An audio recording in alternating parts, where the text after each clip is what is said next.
Welcome to Quietly Made. I am so glad you have found your way here tonight. This is a space for the curious and the weary, a place where we explore the vast, invisible infrastructures of our world, while giving your mind the permission it needs to simply rest. Before we begin, I invite you to join our community by subscribing and leaving a comment. I often wonder where these stories find you tonight. If you feel inclined, please leave a comment sharing what part of the world you are in and the hour you are settling into sleep. It is a small way for us to feel the quiet connection of this community, scattered across different time zones, but sharing this same moment of rest. If you fall asleep, that is exactly what should happen. You are safe here. You can always come back tomorrow and pick up exactly where you left off. Adjust your pillow. Take a deep, slow breath in and let it out. Let your mind drift as we begin.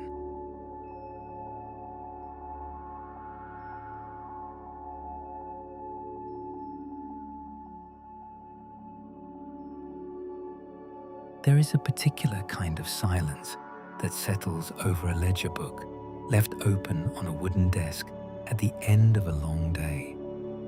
Not the silence of emptiness, but the silence of accumulated weight, of thousands of small marks pressed into paper by a steady hand, each one a promise that something happened, that something was owed, that something was paid. For most of human history, this silence has depended on a person, a clerk, a banker, a notary bent low over a candle, dipping a pen, initialing a column, trusting their own memory and their own eyes to catch an error before it became a lie. The ledger was only ever as honest as the hand that kept it, and the hand was only ever as honest as the institution that stood behind it, and the institution was only ever as honest as the people who ran it on a given afternoon. Picture a small trading town at dusk, the kind with a single stone bridge and a market square gone quiet except for the shuffle of a broom. Two merchants shake hands over a debt. One promises grain in the spring. The other promises coin in return. There is no computer here, no network, only the memory of two people, and, if they are careful, a witness standing nearby with nothing better to do than remember. This is the oldest problem in commerce, older than money itself. How do two strangers, who may never see each other again, agree on what is true?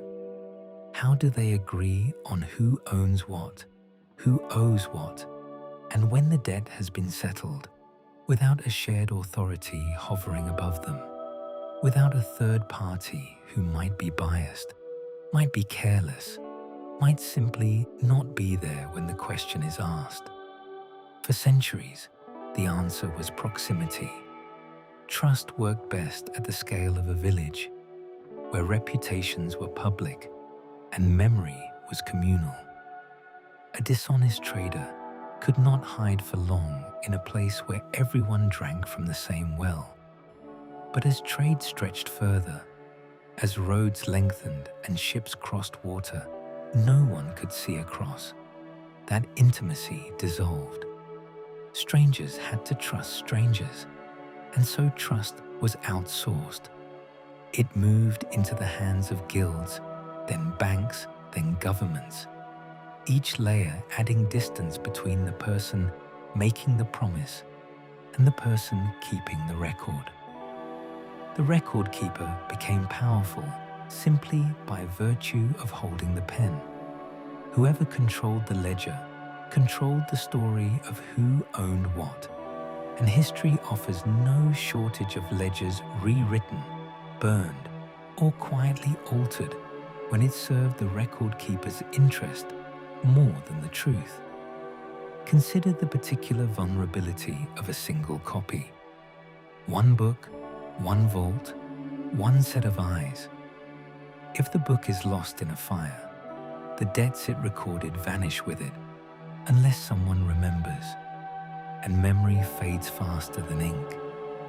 If the book is stolen or forged, there is no second copy to compare it against, no independent witness to say, gently, that page 17 does not match what actually happened. This fragility was tolerated for a long time because there was no alternative. A ledger has to live somewhere, and somewhere means a single place, guarded by a single set of hands, however trustworthy those hands might be on any particular day. Now imagine trying to solve this problem not for a village of 40 families, but for a network of strangers who span the globe and share no common law, no common institution, no shared native language even, and who need to agree instantly and permanently on a single fact. Who owns this right now? And did they already spend it once before? This is the quiet, patient puzzle that would occupy careful minds for decades before any workable answer emerged. Not a puzzle of greed or spectacle, but a puzzle of coordination. The same kind of puzzle that governs how a flock of birds turns in unison without a leader calling out directions. Each bird reacting only to its nearest neighbors, and yet producing, somehow, a single coherent shape in the sky. The earliest attempts at a solution were modest and largely forgotten, tucked into academic papers with small print runs and few readers. Researchers in cryptography began asking a deceptively simple question. Could a document prove, mathematically, that it existed at a certain moment without needing a notary to stamp it? Could a chain of digital fingerprints, each one dependent on the one before it, stand in for a witness who never sleeps and never forgets? The answer, worked out slowly across quiet offices, would take the shape of something that resembled, at first glance, nothing more than a long string of numbers. But within that string lived an idea that would reshape how strangers could agree on truth without trusting one another at all. Only the mathematics between them, patient, silent, and impossible to argue with.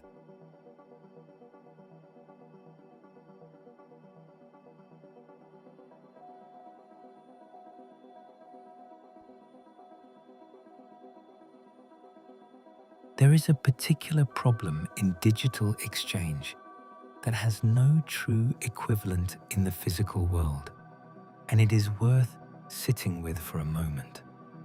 Slowly, the way one might turn over a smooth stone found on a riverbank. When you hand a friend a coin, the coin leaves your palm and enters theirs.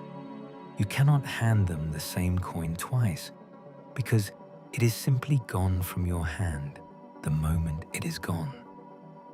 Physical objects obey this rule without effort. Digital information does not. A photograph, a document, a line of text can be copied infinitely, perfectly, without any loss of fidelity. And this is usually a wonderful feature of digital life. But apply that same copying ability to something meant to represent value, and the wonderful feature becomes a fatal flaw. If a digital token can be copied the way a photograph can be copied, then nothing stops a person from spending it once, keeping a perfect copy, and spending it again elsewhere. A problem that came to be known, plainly, and without drama as double spending. Early digital cash experiments understood this problem and tried to solve it the way commerce always had, by inserting a trusted intermediary. A central clearinghouse would keep the master record. Every transaction would pass through this point, which would check its books, confirm the token had not already been spent, and only then approve the exchange. This worked narrowly, but it recreated the fragility that had plagued ledgers for centuries.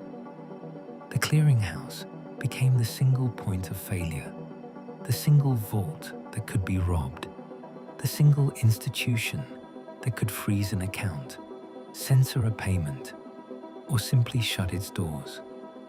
Strip away the marketing language, and what remained was the same old problem wearing a new coat. Trust concentrated in one place is trust that can be broken in one place. What was needed, though almost no one framed it this clearly at the time, was a way for a crowd of strangers to collectively keep the ledger, so that no single member of the crowd held enough power to corrupt it, and so that the ledger itself would be visible to everyone at once, immune to quiet edits made after midnight in a back office.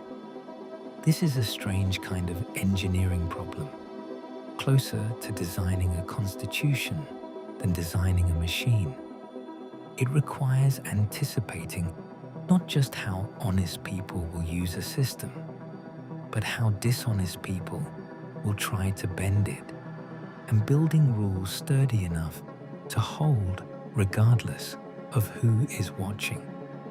Think of a group of neighbors who decide to keep a shared notebook of favors owed between them, passed from house to house, each neighbor adding an entry and initialing it before passing the notebook along.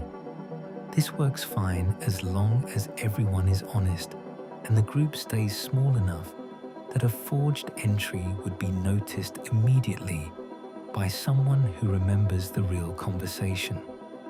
But scale that notebook to thousands of participants who have never met, spread across time zones, speaking different languages, and the informal social pressure that once enforced honesty evaporates entirely. There is no shared memory to catch a forgery. There is no neighbor down the street who would notice something amiss. The deeper challenge, the one that would occupy researchers for years without an obvious solution, was ordering. Even if you could get a crowd of strangers to agree on individual facts, how would they agree on the order in which those facts occurred? If two conflicting transactions arrive at nearly the same instant, spent from the same source, which one counts and which one is rejected? In a single physical location, this problem barely exists, because events happen in a clear, unambiguous sequence that everyone present can observe. But spread that same event across a network with no center, where messages travel at different speeds along different paths, and simultaneity becomes slippery, almost philosophical.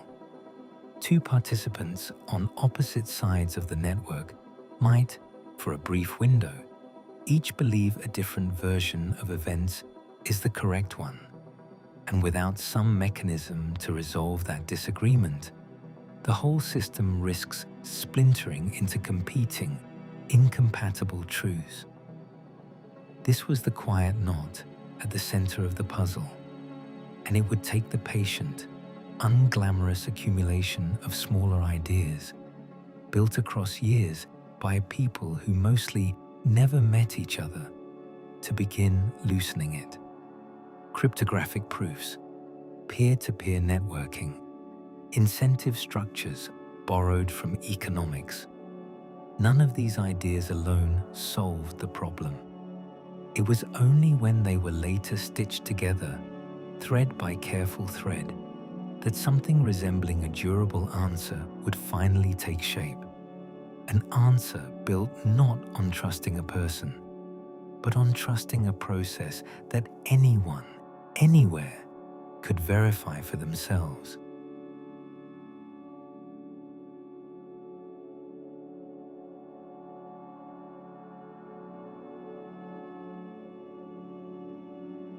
Somewhere in a modest office, likely lit by the flat hum of fluorescent tubes, a researcher once sat with a stack of printed pages and a problem that seemed almost too simple to matter.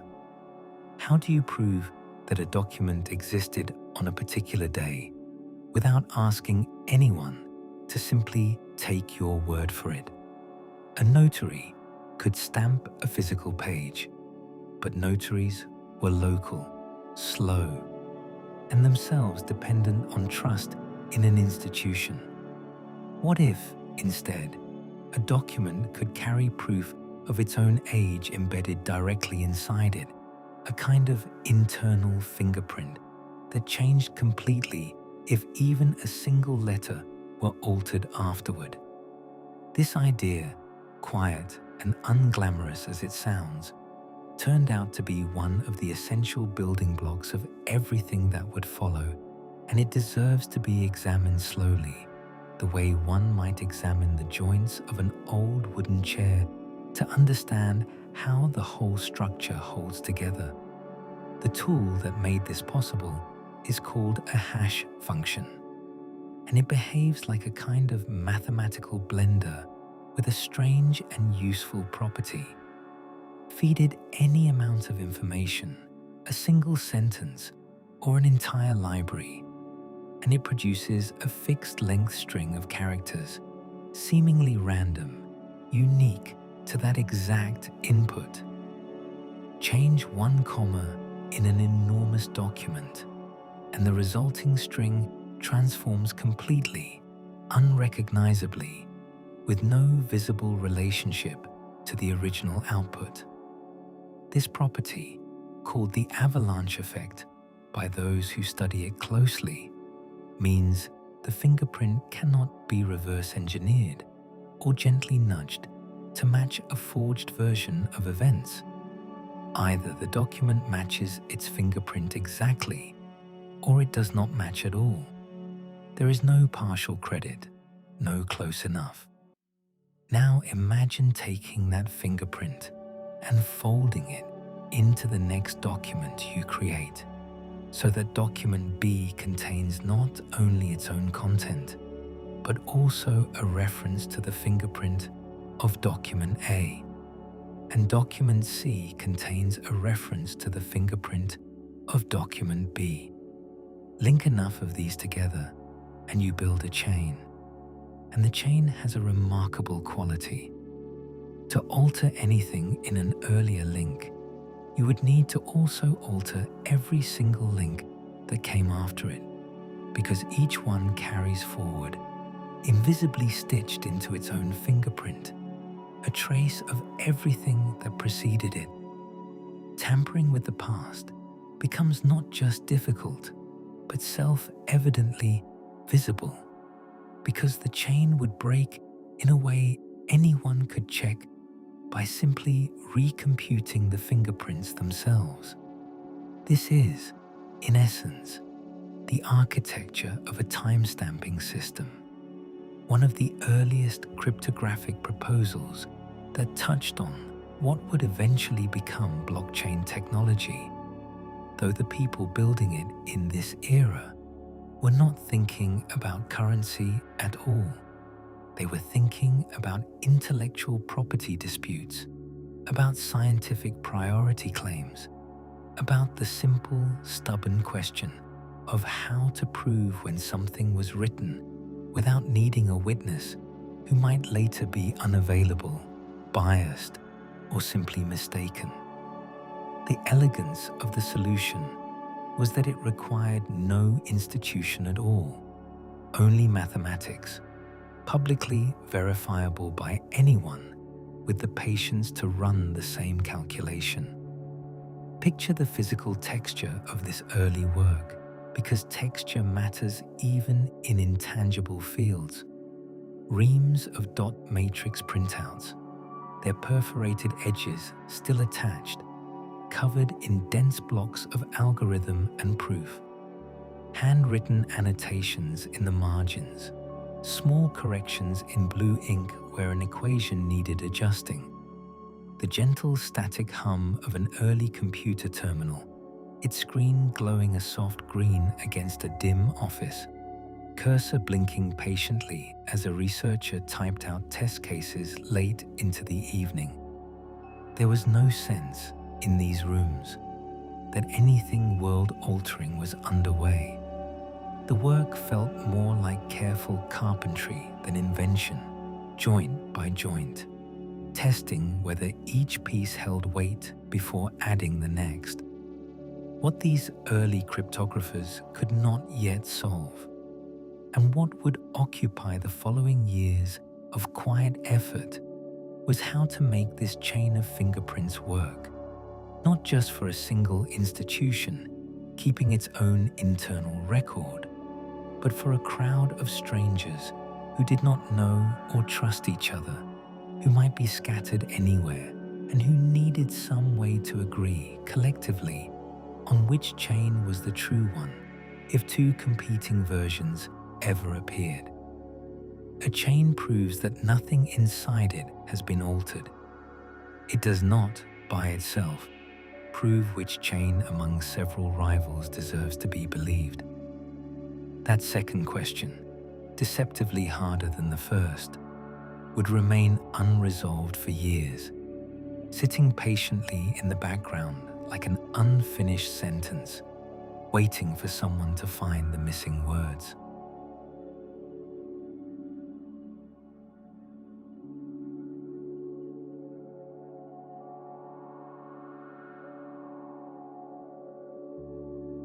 Somewhere in a modest office, likely lit by the flat hum of fluorescent tubes, a researcher once sat with a stack of printed pages and a problem that seemed almost too simple to matter. How do you prove that a document existed on a particular day without asking anyone to simply take your word for it? A notary could stamp a physical page, but notaries were local, slow, and themselves dependent on trust in an institution. What if, instead, a document could carry proof of its own age embedded directly inside it, a kind of internal fingerprint that changed completely if even a single letter were altered afterward? This idea, quiet and unglamorous as it sounds, turned out to be one of the essential building blocks of everything that would follow, and it deserves to be examined slowly, the way one might examine the joints of an old wooden chair to understand how the whole structure holds together. The tool that made this possible is called a hash function, and it behaves like a kind of mathematical blender with a strange and useful property.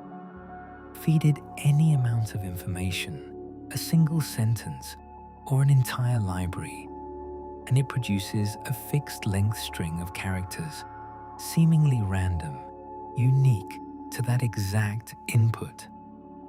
Change one comma in an enormous document, and the resulting string transforms completely, unrecognizably, with no visible relationship to the original output. This property, called the avalanche effect by those who study it closely, means the fingerprint cannot be reverse engineered or gently nudged to match a forged version of events. Either the document matches its fingerprint exactly, or it does not match at all. There is no partial credit, no close enough.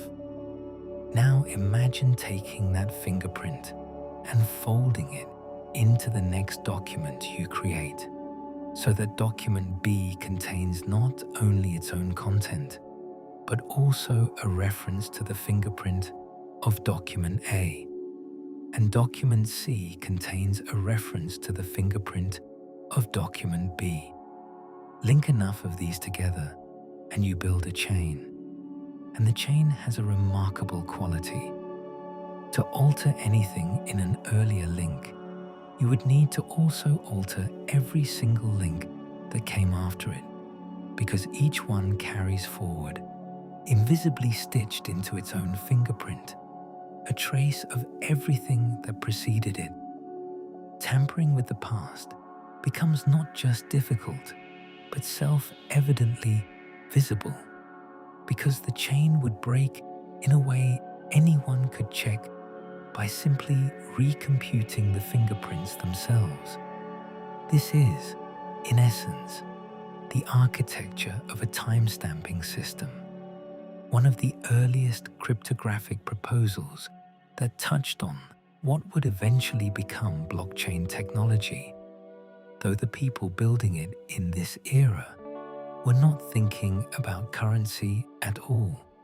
They were thinking about intellectual property disputes, about scientific priority claims, about the simple, stubborn question of how to prove when something was written without needing a witness who might later be unavailable, biased, or simply mistaken. The elegance of the solution was that it required no institution at all, only mathematics, publicly verifiable by anyone with the patience to run the same calculation. Picture the physical texture of this early work, because texture matters even in intangible fields. Reams of dot matrix printouts, their perforated edges still attached, covered in dense blocks of algorithm and proof. Handwritten annotations in the margins, small corrections in blue ink where an equation needed adjusting. The gentle static hum of an early computer terminal, its screen glowing a soft green against a dim office, cursor blinking patiently as a researcher typed out test cases late into the evening. There was no sense in these rooms that anything world-altering was underway. The work felt more like careful carpentry than invention, joint by joint, testing whether each piece held weight before adding the next.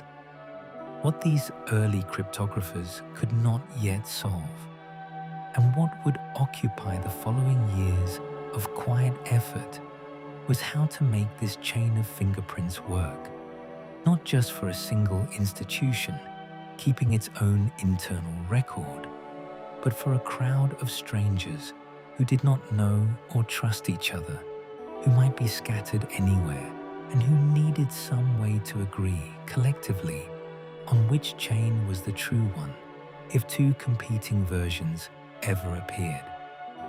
A chain proves that nothing inside it has been altered. It does not, by itself, prove which chain among several rivals deserves to be believed. That second question, deceptively harder than the first, would remain unresolved for years, sitting patiently in the background like an unfinished sentence, waiting for someone to find the missing words.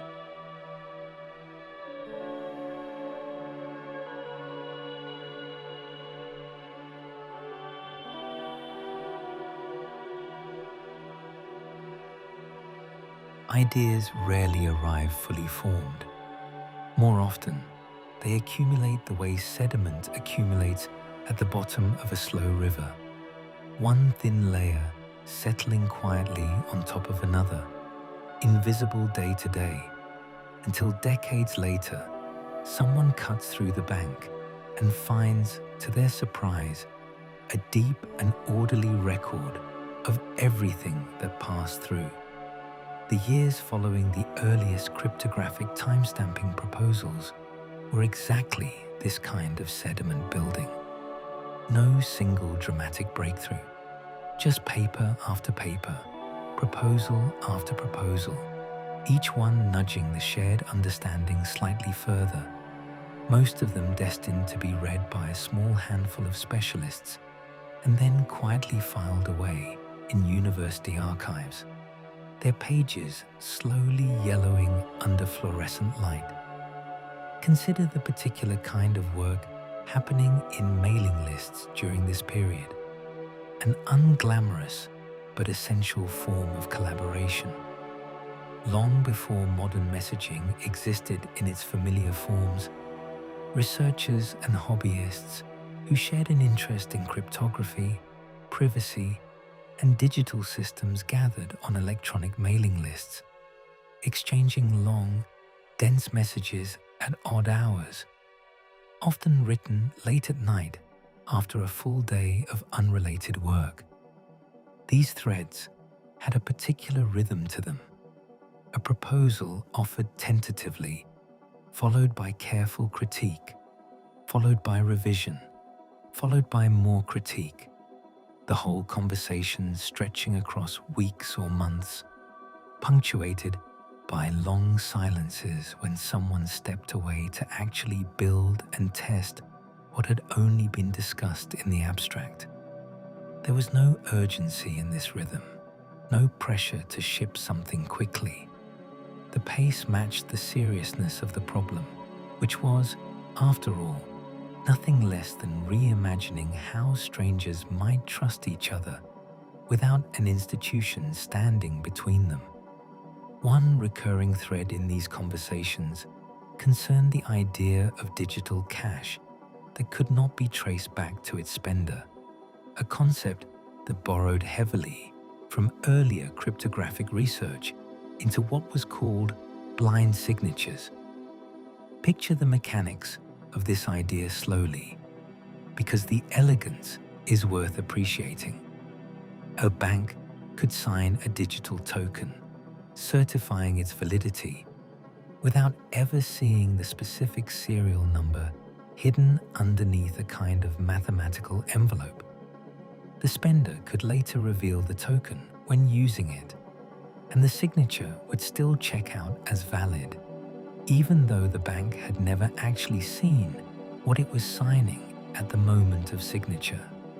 This meant a person could spend digital money without the bank being able to link that specific transaction back to that specific person, preserving a kind of privacy that resembled physical cash far more closely than any account-based digital system ever had.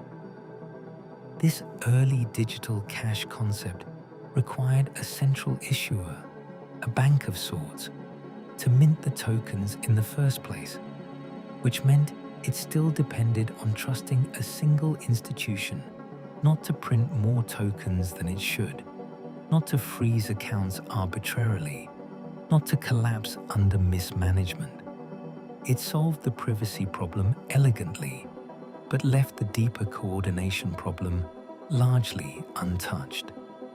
The system worked well as a demonstration, a proof of concept implemented and tested in small pilot programs, but it never achieved wide adoption, partly because the underlying incentive structures for merchants and users were not yet aligned, and partly because the broader public simply was not yet accustomed to the idea of money existing purely as mathematics rather than as paper or metal.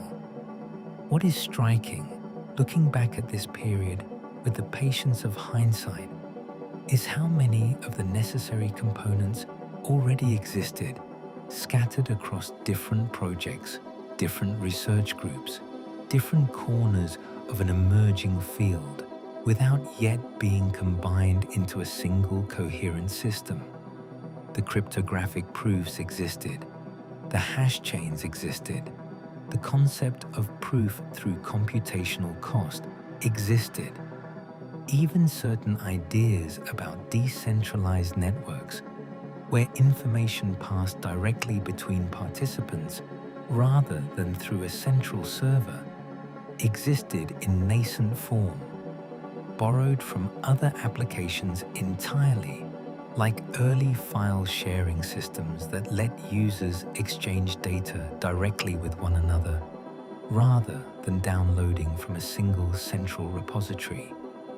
The pieces sat quietly on separate shelves, each one useful entirely on its own terms, none of them yet recognized, even by the people who built them, as parts belonging to the same eventual machine, waiting patiently for a mind willing to see the connections no one else had noticed.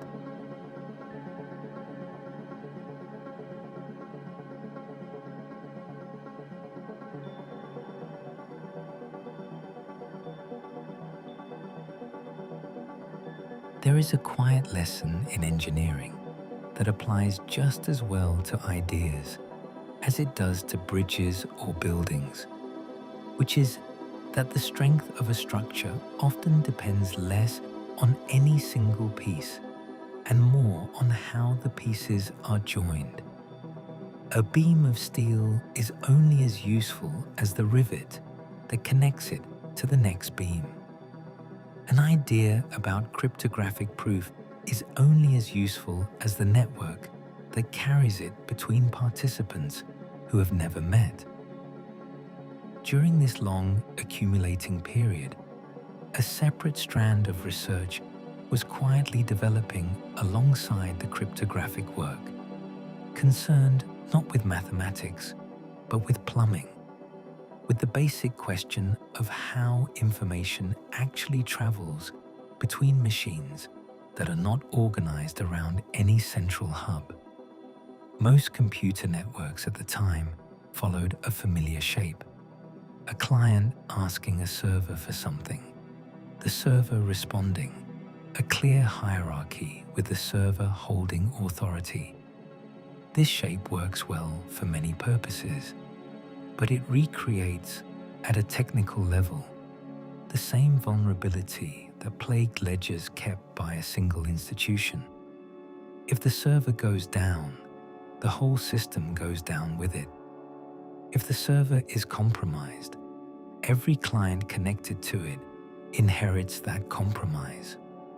A different shape began attracting quiet interest among certain engineers, one where machines connected directly to each other as equals, forming a mesh rather than a hierarchy, passing information from neighbor to neighbor, the way a rumor spreads through a crowd, rather than the way an announcement is read from a single stage.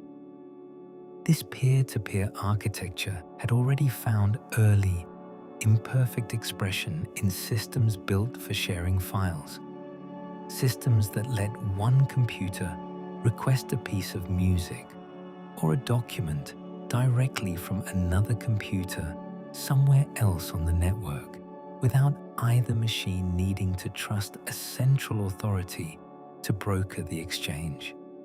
These systems were often controversial for reasons entirely unrelated to their technical design, tangled up in disputes over copyright and distribution that dominated public conversation about them.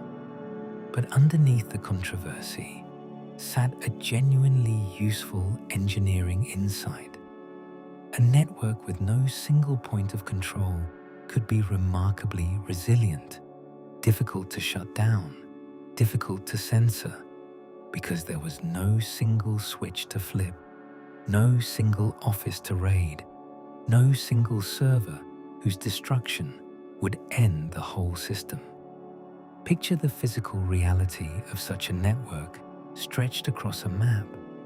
Thousands of ordinary computers sitting in bedrooms and offices and university labs, each one a small, imperfect node, humming quietly through the night, exchanging small packets of information with a handful of neighboring nodes, none of them aware of the network's full shape, each one holding only a partial, local view.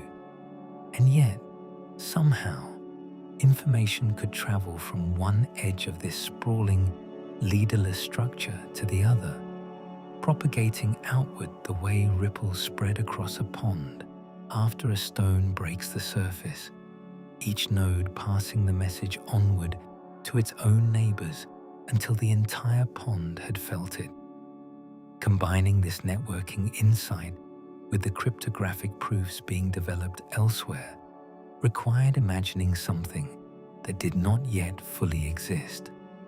A ledger that lived not in one place, but simultaneously in thousands of places, each copy checked against its neighbors, each new entry propagated outward across the mesh until every participant held an identical record.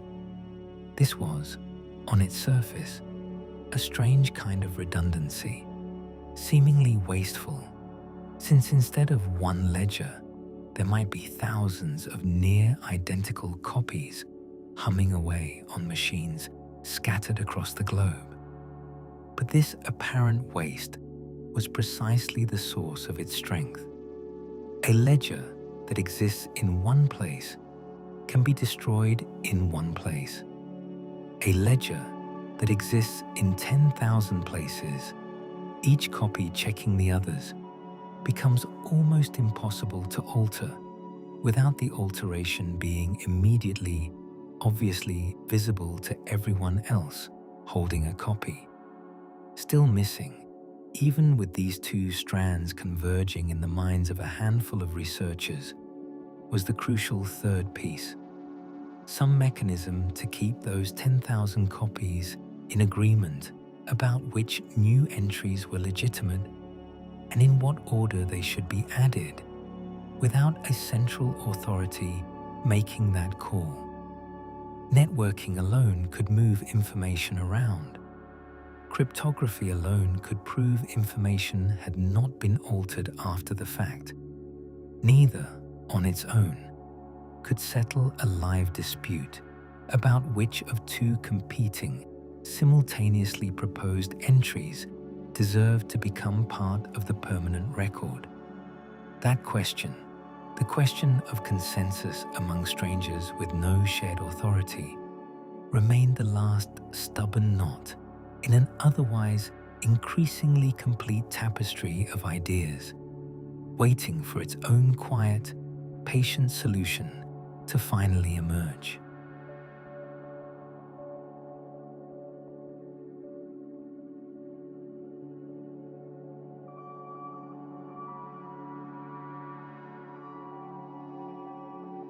Sometime in the quiet aftermath of a financial upheaval that shook public confidence in large institutions, a short paper began circulating through a small cryptography mailing list, written by someone using a pseudonym rather than a public name.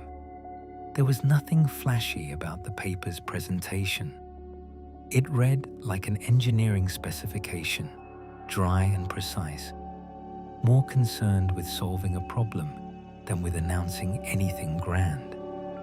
And yet, within its plain, unadorned sentences, the scattered pieces that had been accumulating for years, the fingerprint chains, the proof through computational cost, the peer-to-peer networking, finally interlocked into something whole, something that actually answered the stubborn question of how strangers might agree on a shared ledger without any central authority arbitrating between them.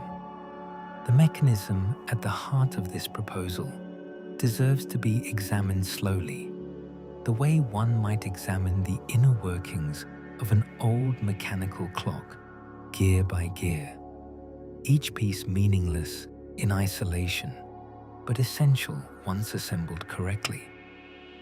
Picture a network of participants, each one holding a copy of a growing ledger. New transactions arrive constantly, whispered from node to node across the mesh. Periodically, these transactions get bundled together into a group called a block. And here is where the earlier idea of proof through computational cost returns, transformed and repurposed for an entirely new use. Before a participant can add their proposed block to the shared ledger, they must first solve a puzzle, one that requires genuine computational effort, trying enormous numbers of possible solutions in rapid succession until one happens to satisfy a specific mathematical condition. This puzzle has a particular character worth sitting with. It cannot be solved through cleverness or shortcut, only through raw, repeated effort, like turning a heavy crank thousands upon thousands of times in the hope that eventually the mechanism inside will click into place. But once a solution is found, verifying it is nearly instantaneous. A simple calculation anyone else on the network can perform in a fraction of a second.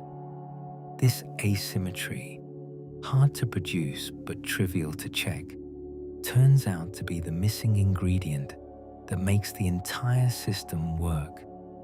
It means the network does not need to trust any single participant's honesty. It only needs to trust the mathematics, because a valid solution to the puzzle is undeniable proof that real, measurable effort was expended, effort that cannot be faked, borrowed, or forged. Imagine the physical hum of this process happening across thousands of machines simultaneously, fans spinning at higher speeds, processors running warm, indicator lights blinking in irregular little bursts as each machine tries solution after solution after solution, most of them failing, a handful eventually succeeding. There is something almost meditative in this image, a vast, distributed orchestra of machines, each one working independently, each one racing quietly toward the same goal, with no conductor, no central signal, only the shared rules of the puzzle itself, coordinating their otherwise chaotic effort into something orderly. Once a participant successfully solves the puzzle for a given block, they broadcast their solution across the network. And this is where the earlier peer-to-peer architecture finally proves its worth.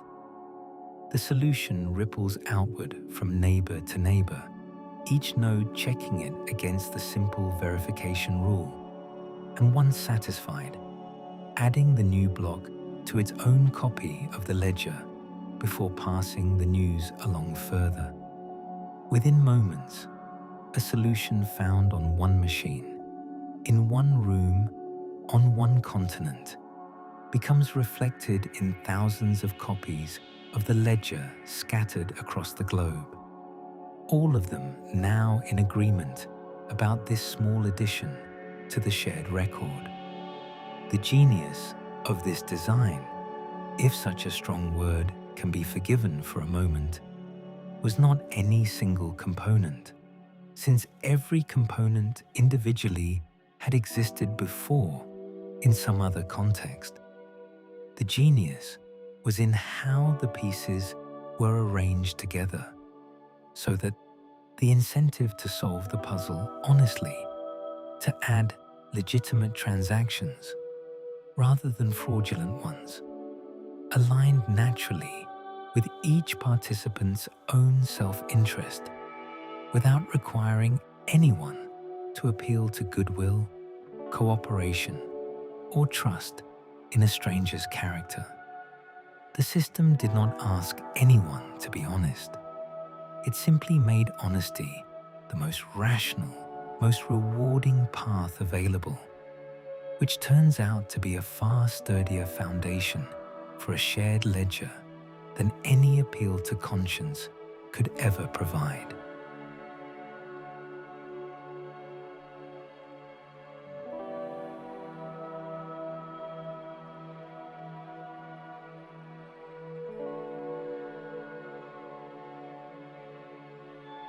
Sometime in the quiet aftermath of a financial upheaval that shook public confidence in large institutions, a short paper began circulating through a small cryptography mailing list, written by someone using a pseudonym rather than a public name. There was nothing flashy about the paper's presentation. It read like an engineering specification, dry and precise, more concerned with solving a problem than with announcing anything grand.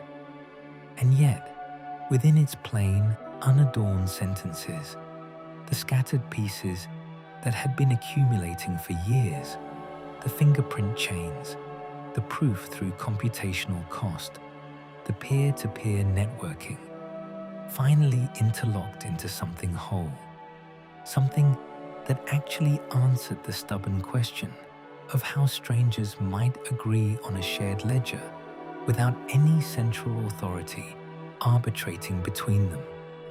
The mechanism at the heart of this proposal deserves to be examined slowly, the way one might examine the inner workings of an old mechanical clock, gear by gear, each piece meaningless in isolation, but essential once assembled correctly.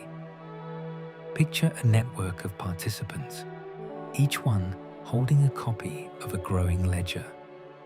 New transactions arrive constantly, whispered from node to node across the mesh.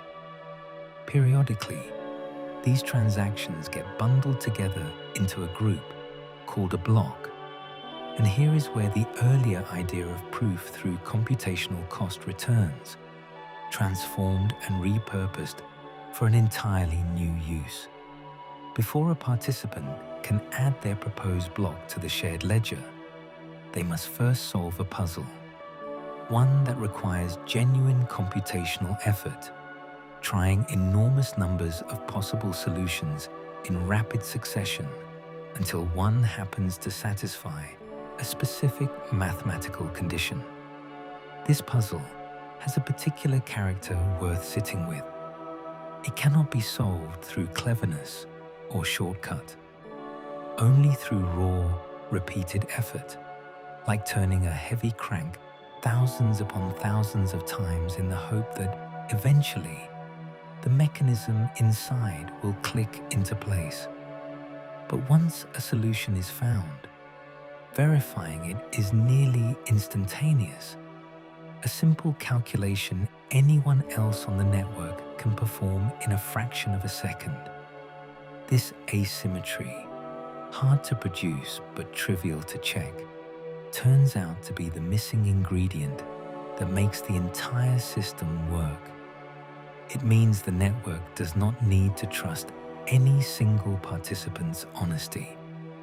It only needs to trust the mathematics, because a valid solution to the puzzle is undeniable proof that real, measurable effort was expended, effort that cannot be faked, borrowed, or forged. Imagine the physical hum of this process happening across thousands of machines simultaneously, fans spinning at higher speeds, processors running warm, indicator lights blinking in irregular little bursts as each machine tries solution after solution after solution, most of them failing, a handful eventually succeeding.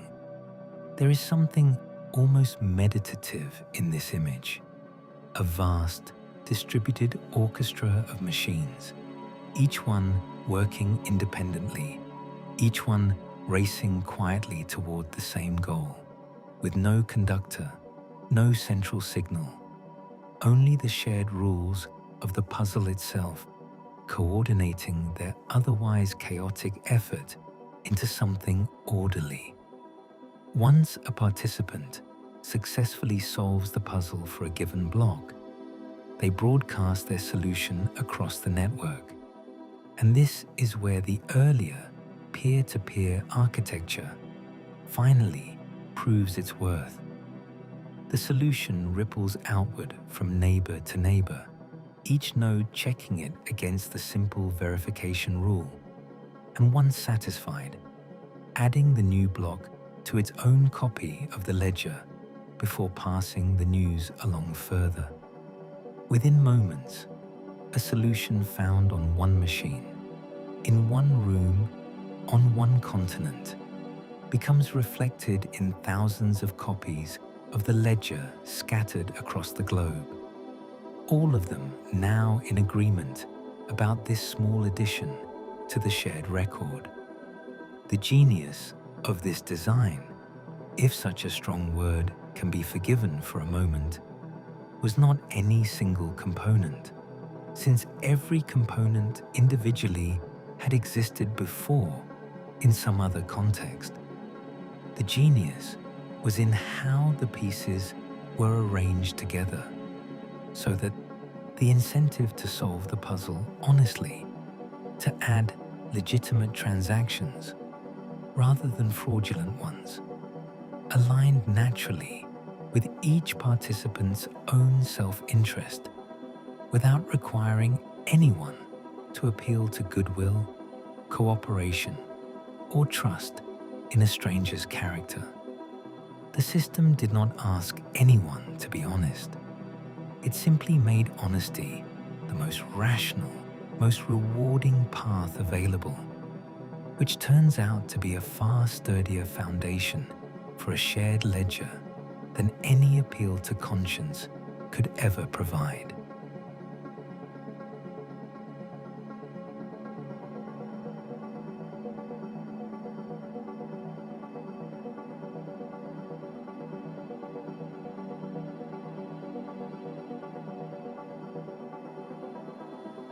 Every new invention, no matter how elegant its underlying mechanism, passes through an awkward adolescence before it settles into something dependable.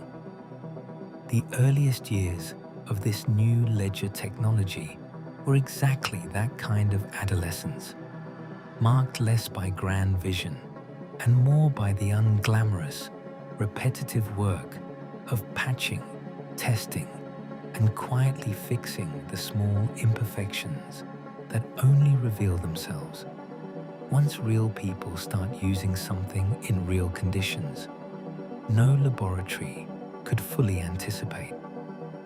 Picture a small, scattered community during this period, communicating mostly through text on online forums, comparing notes about software crashes, proposing small modifications, arguing gently over technical details that seemed trivial to outsiders, but mattered enormously to the handful of people actually running the software on their own machines.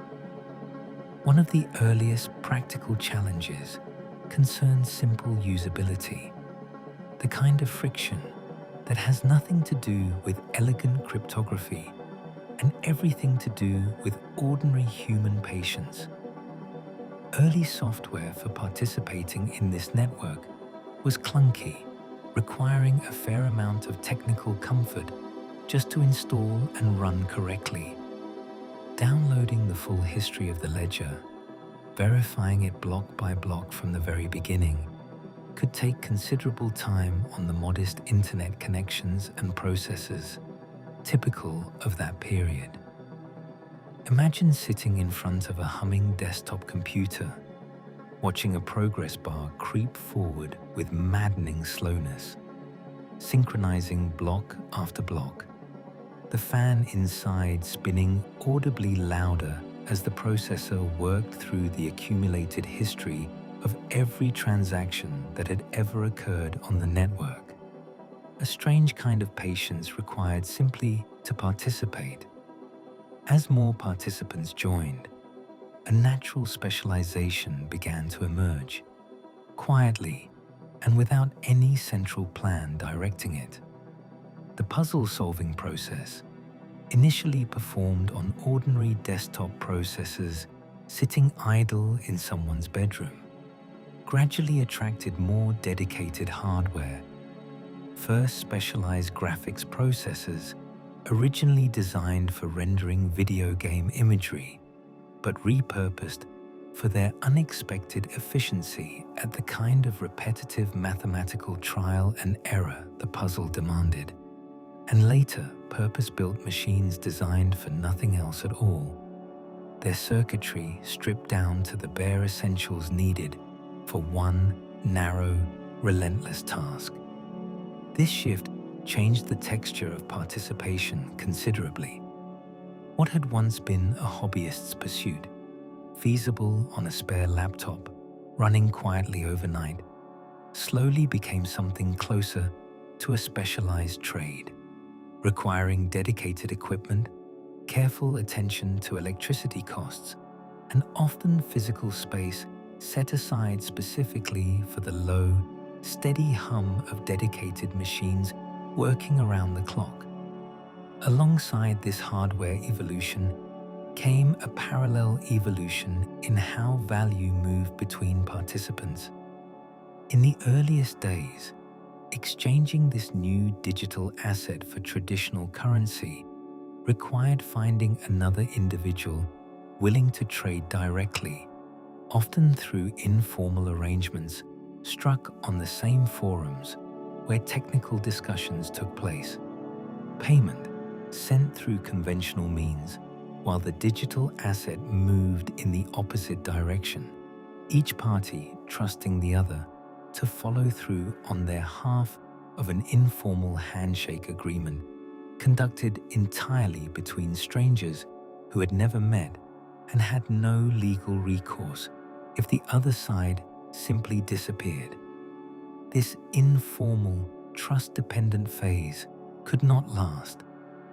As more participants joined and the value of what was being exchanged grew, dedicated platforms began to emerge, offering a more structured, orderly way to match buyers with sellers, holding funds temporarily to guarantee both sides of a trade would complete before releasing anything, gradually replacing the earlier handshake agreements with something resembling the infrastructure of more conventional financial markets. This period of standardization, unglamorous as it often was, represented a crucial maturation. A technology that works elegantly in theory still requires an enormous amount of patient, practical scaffolding before ordinary people can use it without needing to understand every detail of the underlying mathematics. Wallets needed to become simpler. Exchanges needed to become more reliable. Documentation needed to move beyond dense technical forum posts into something a newcomer could actually follow without months of prior study. None of this scaffolding was glamorous work, but it was necessary work. The quiet infrastructure building that every significant technology requires before it can move from the hands of its earliest, most dedicated enthusiasts into wider, more ordinary use.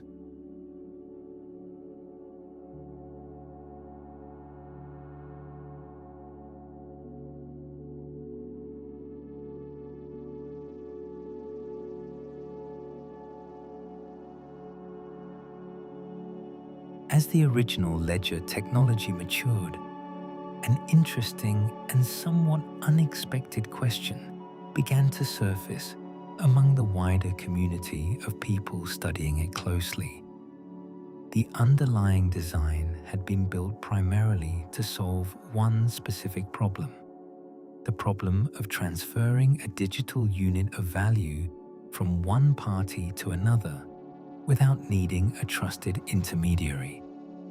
But the core mechanism, the chain of cryptographically linked blocks maintained collectively by a distributed network, seemed, to certain observers, capable of recording far more than simple transfers of value. What if the ledger could also record instructions, small pieces of logic that would execute automatically once certain conditions were met, without needing any human intervention to carry them out? This idea, modest as it sounds when stated plainly, opened an entirely new branch of exploration. Picture a simple agreement between two parties. Funds should move from one account to another automatically, but only once a specific external condition becomes true. verified in a way both parties can trust without needing to trust each other directly. Traditional contracts require a court system, a judge, an institution willing to interpret ambiguous language and enforce compliance after the fact, often slowly, often expensively, often unevenly depending on which party has better legal resources. A different approach began to take shape. What if the agreement itself could be written directly into code, deployed onto the shared ledger, and executed automatically and identically for everyone, with no room for selective interpretation, no need for an enforcement mechanism beyond the mathematics itself? Building this capability required expanding the original architecture considerably.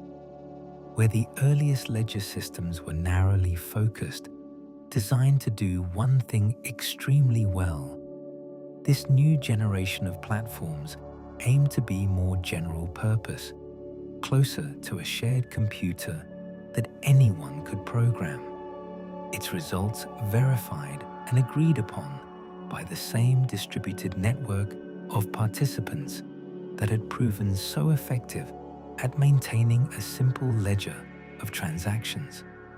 Developers began writing small programs deployed directly onto this shared infrastructure, governing everything from simple automated payments to more elaborate systems of digital ownership, voting mechanisms, and cooperative arrangements between strangers who might never meet but could nonetheless rely on code rather than personal trust to govern their interaction.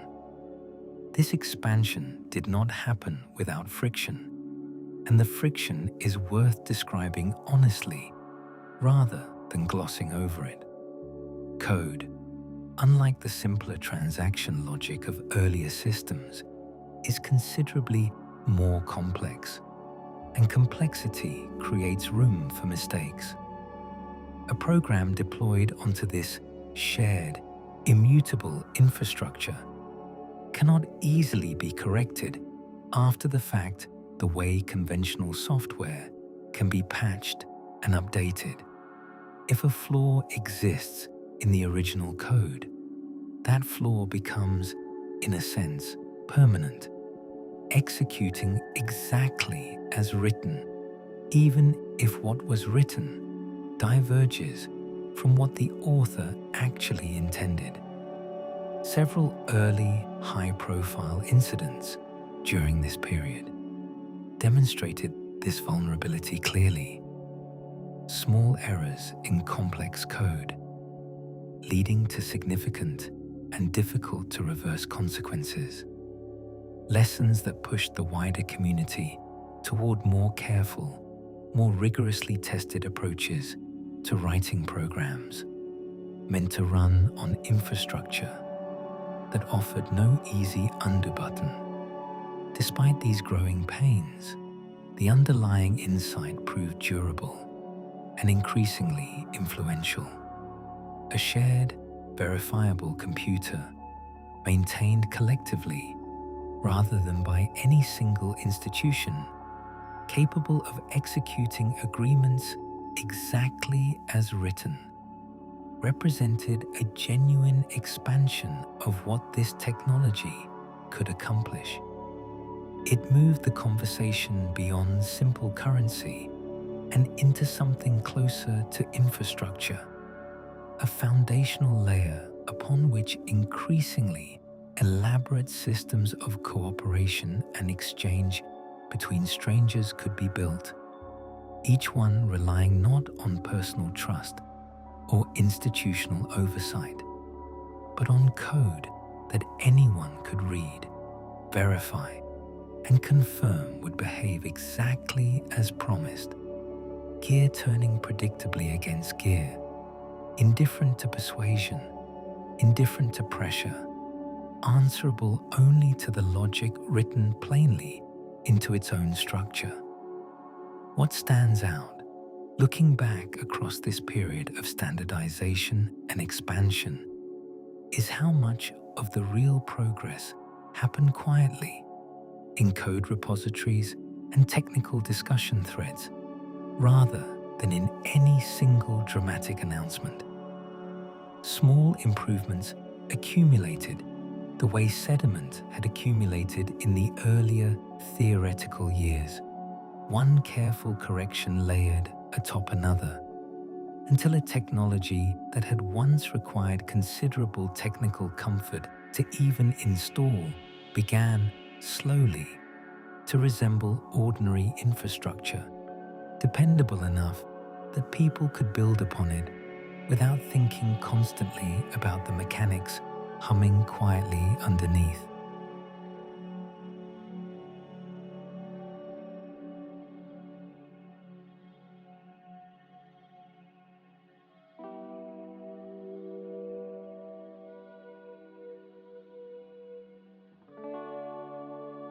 There is a particular kind of transition that happens so gradually, no single moment can be pointed to as the turning point.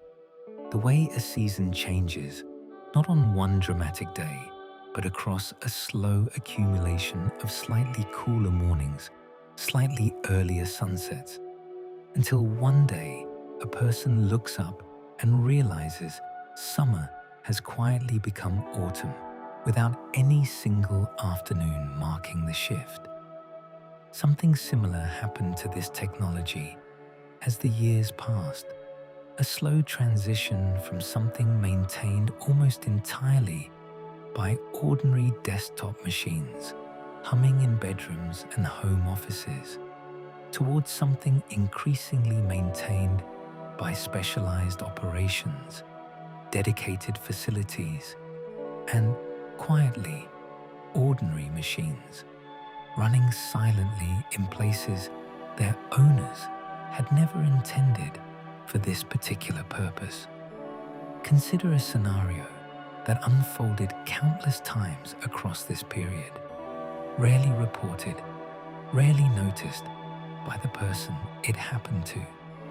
An ordinary computer sitting in an ordinary office or home, performing its ordinary tasks, word processing, browsing, spreadsheets, running exactly as its owner expected.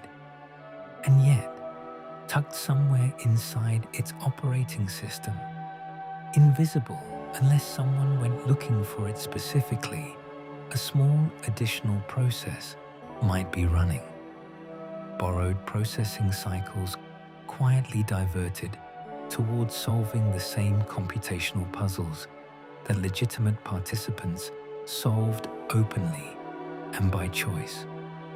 This borrowed computation, taken without the owner's knowledge or consent, represented an uncomfortable shadow side of the same mechanism that made the system secure in its intended use.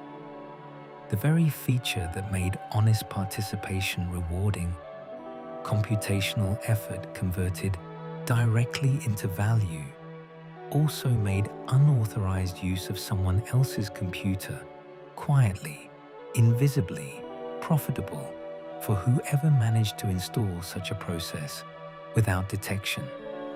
Picture the subtle signs an attentive owner might eventually notice, if they noticed anything at all. A laptop fan running louder than it used to, even during simple tasks like checking correspondence or reading an article. A battery draining faster than expected, warm to the touch even after being left idle on a desk overnight. A slight lag when opening programs that once opened instantly. Some hidden fraction of the processor's attention diverted elsewhere, working on a puzzle its owner never asked it to solve, for a benefit its owner would never see reflected on their own accounts. This quiet siphoning represented one of the more uncomfortable lessons of this era, a reminder that any system built around computational effort as proof of honest participation would inevitably attract those looking for ways to acquire that effort without paying for it themselves, borrowing it instead from machines belonging to people who had no idea their quiet participation was even occurring. Alongside this shadow activity, a more visible and legitimate transition was also underway, one concerned with efficiency rather than concealment. Facilities began to emerge specifically designed around this new form of computational work. Buildings chosen not for their proximity to city centers or their aesthetic appeal, but for entirely practical reasons. Access to inexpensive electricity, cool ambient temperatures that reduce the cost of keeping thousands of processors from overheating, and reliable infrastructure capable of supporting a constant, uninterrupted flow of power.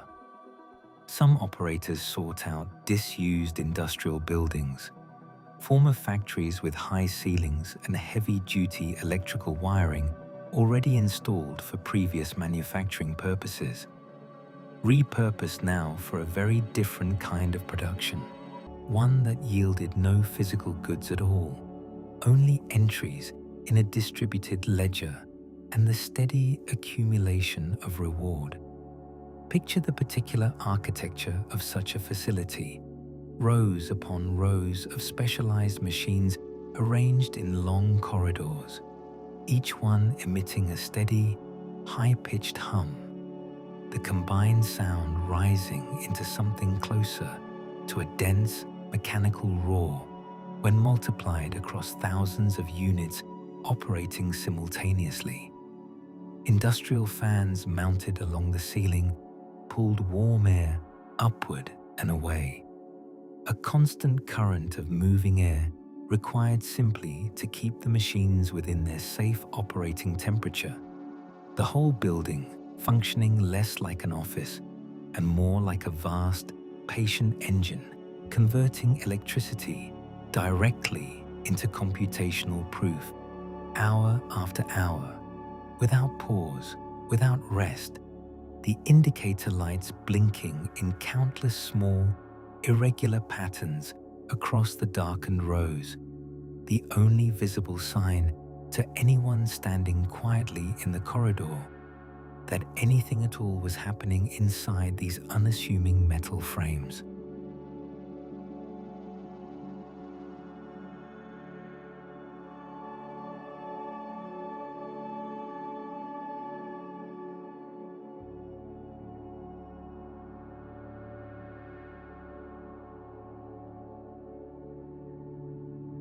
Beneath the visible transition of hardware and facilities, a quieter and more philosophical transition was also taking place, one concerned not with how the puzzles were solved, but with whether solving puzzles through raw computational effort was even the best way to secure a shared ledger in the first place.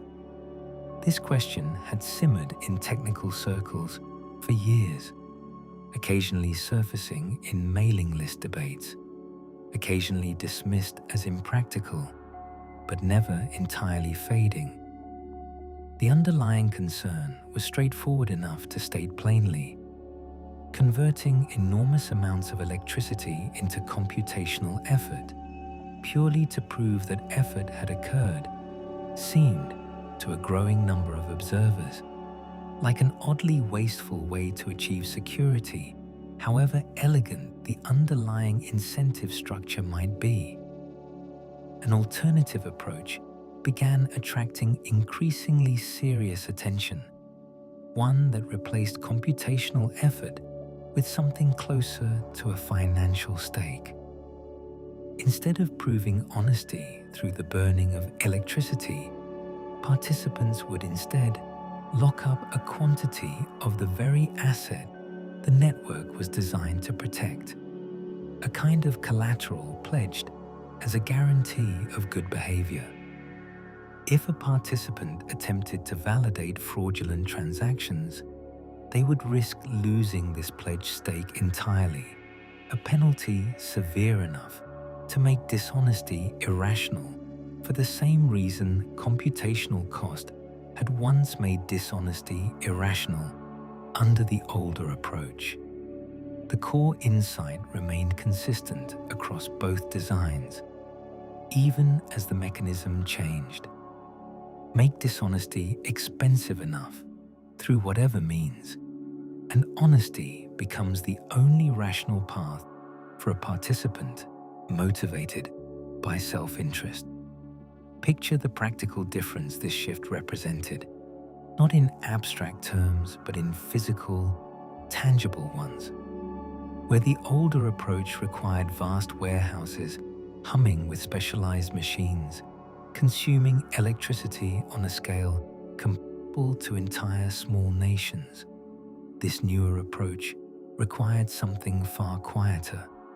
A participant simply needed to hold and pledge a sufficient quantity of the underlying asset, verified and locked through code rather than proven through physical work. The warehouses, the industrial fans, the constant mechanical roar of thousands of processors working around the clock, all of it became, for networks that adopted this newer approach, entirely unnecessary. Security no longer required burning electricity. It required only holding value at risk, a shift that dramatically reduced the environmental footprint associated with maintaining these shared ledgers. This transition did not happen instantly or without considerable debate within the wider community of people building and maintaining these systems.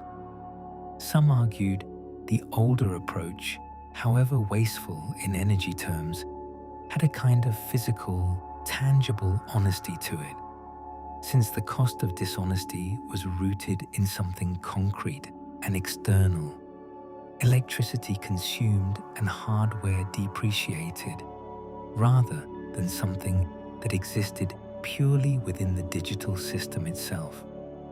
Others countered that tying security to a pledged stake actually created a more direct, more elegant alignment between a participant's incentive and the network's well-being, since the value being pledged and the value being protected were now, quite literally, the same asset.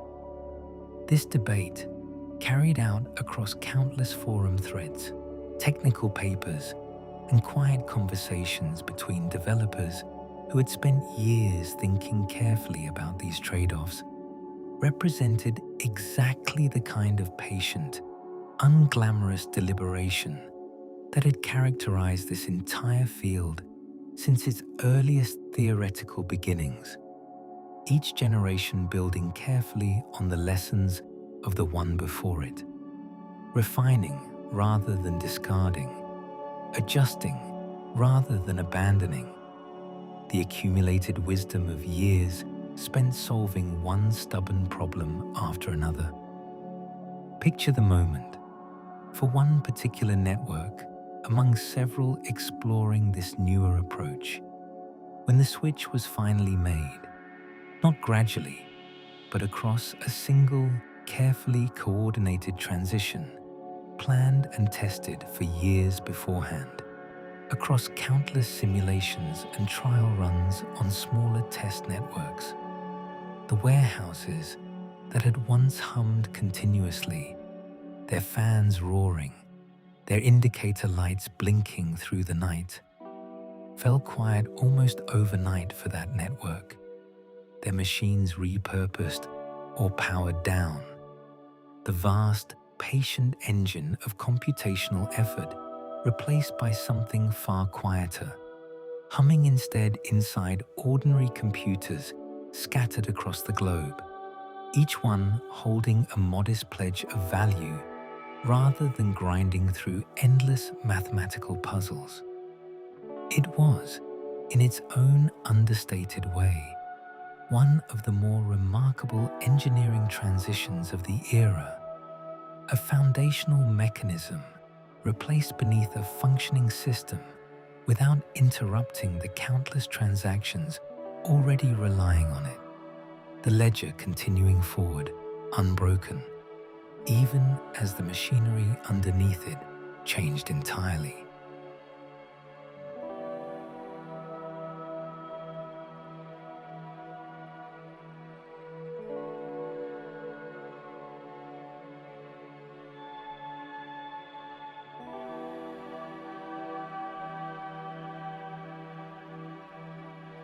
Every technology eventually requires infrastructure that most users never think about directly.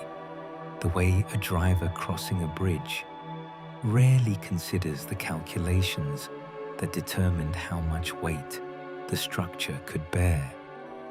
As this ledger technology moved beyond its earliest, most demanding years, a similar layer of supporting infrastructure began to quietly assemble itself around it, built by people who understood that a powerful idea, however elegant, remains largely inaccessible until someone builds the ordinary, unglamorous scaffolding that lets everyday people actually use it without needing to understand every underlying detail.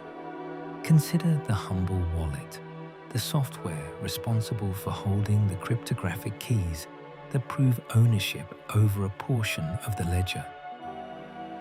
In the earliest years, this software demanded real technical comfort, requiring users to manage long strings of seemingly random characters, understand the difference between public and private keys, and accept full personal responsibility for safeguarding access with no institution standing by to help recover a lost password or reverse a mistaken transaction. This directness was, in one sense, the entire point, a natural consequence of removing intermediaries from the system. But it also created a steep barrier for ordinary people accustomed to institutions offering password resets, fraud protection, and customer service lines to call when something went wrong. Gradually, more accessible interfaces began to emerge, designed by people thinking carefully about how to preserve underlying security guarantees while softening the experience for someone without deep technical training. Visual interfaces replaced raw strings of characters. Physical devices, small enough to fit in a pocket, emerged specifically designed to hold cryptographic keys in isolation from the internet, protecting them from remote theft, even if the connected computer used to initiate a transaction had somehow been compromised. Picture the tactile experience of such a device. A small screen no larger than a postage stamp, a single physical button requiring an actual press of a finger to confirm any transaction.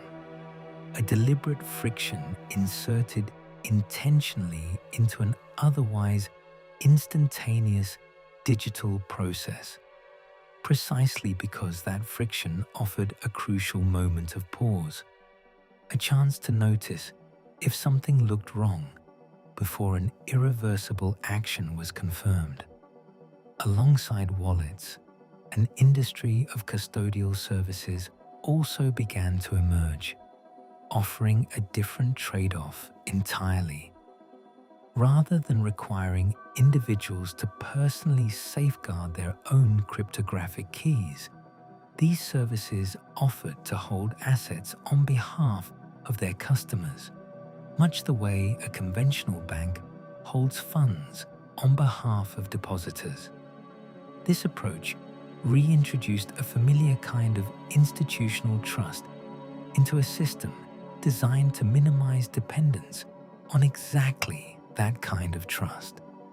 Custodial services offered convenience and familiar recourse. closer to the conventional financial experience most people already understood, but they also recreated, in miniature, the very vulnerability the underlying technology had been designed to eliminate. A single institution, holding assets on behalf of many, became once again a single point of potential failure, a single vault that could be mismanaged, compromised, or simply operated dishonestly by whoever held the keys on the other end. There is a particular phrase that circulated widely within this community during this period, repeated so often it became close to a proverb. Control of the keys is control of the asset itself. This simple statement carried an entire philosophy within it, a reminder that convenience and self-reliance existed in constant tension, that every step taken toward easier, more familiar access came bundled with a corresponding step away from the direct, unmediated ownership that had originally distinguished this technology from conventional finance. Newcomers often learned this lesson the hard way, discovering only after a custodial service encountered difficulty that assets held on their behalf were not quite as secure, nor quite as truly theirs as they had assumed. Beyond wallets and custody, a further layer of infrastructure quietly developed around the practical question of how information about this new ledger could be observed and verified without needing to run the entire underlying software oneself. Public tools emerged, allowing anyone with an ordinary web browser to search the ledger directly, examining individual transactions, tracing the movement of value from one address to another, watching new blocks arrive in something close to real time, their timestamps ticking forward steadily, each one a small confirmation that the vast, distributed machine continued turning exactly as designed, gear meshing against gear, indifferent to scrutiny, simply continuing block after block, the way it had been continuing since its very first entry was recorded.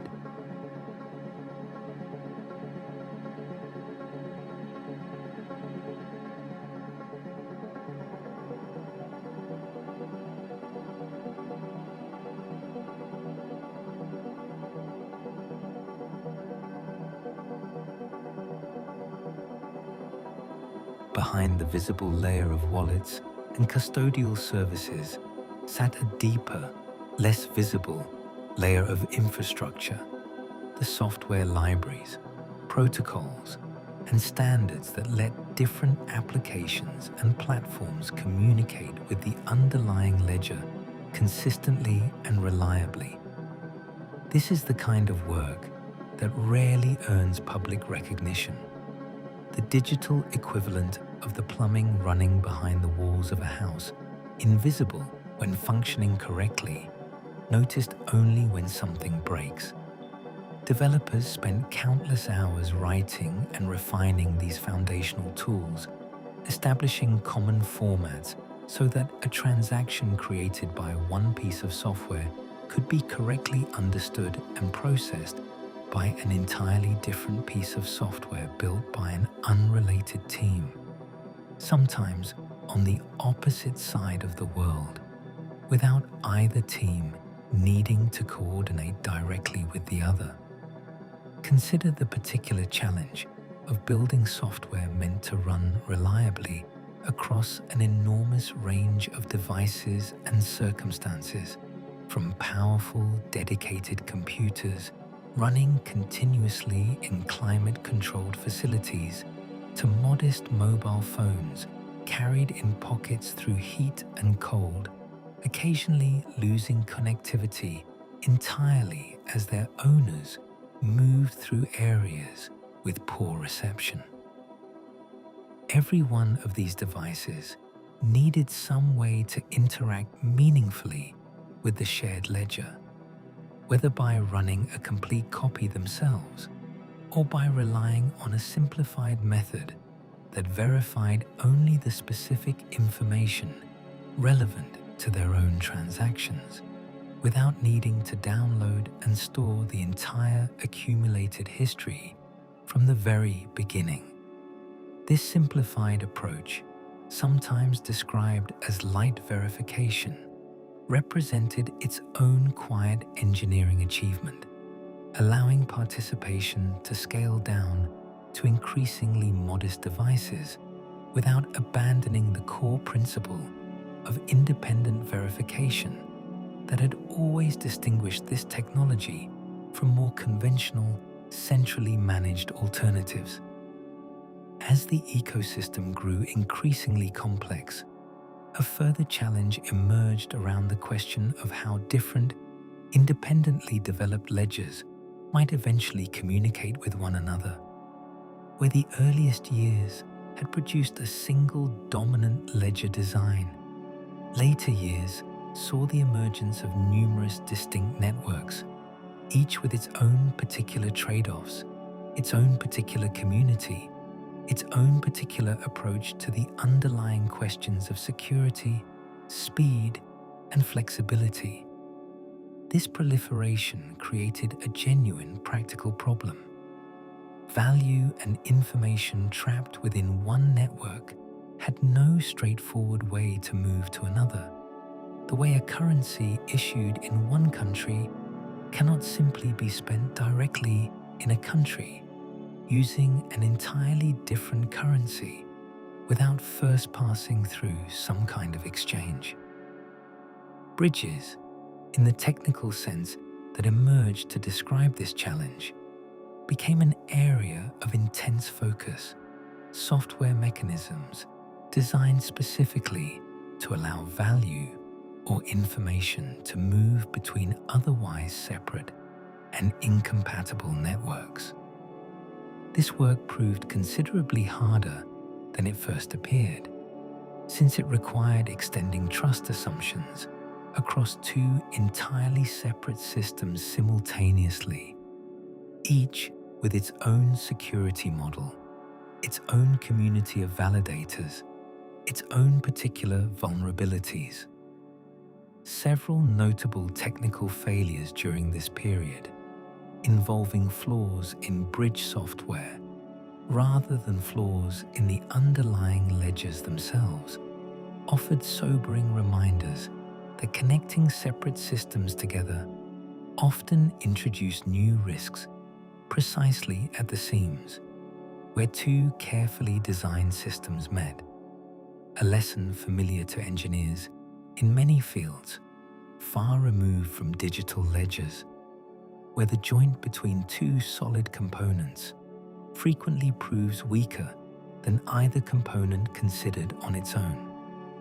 Picture for a moment the quiet, almost invisible labor of the people who maintain these open-source software libraries, often without pay, often without public acknowledgement, working through late evenings and early mornings to patch a subtle flaw before it could be exploited, or to add support for some new capability requested by developers building on top of their work.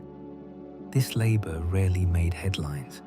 It happened instead in code repositories, visible only to those who went looking for it, small contributions accumulating over months and years, line by careful line, until the underlying infrastructure grew sturdy enough to support an entire ecosystem of applications that most ordinary users would never realize depended on this quiet, unglamorous foundation. There is something worth appreciating in this pattern, a reminder that the most consequential engineering work often happens far from public attention, in the patient, careful maintenance of systems that only become visible to most people. the rare moment they fail.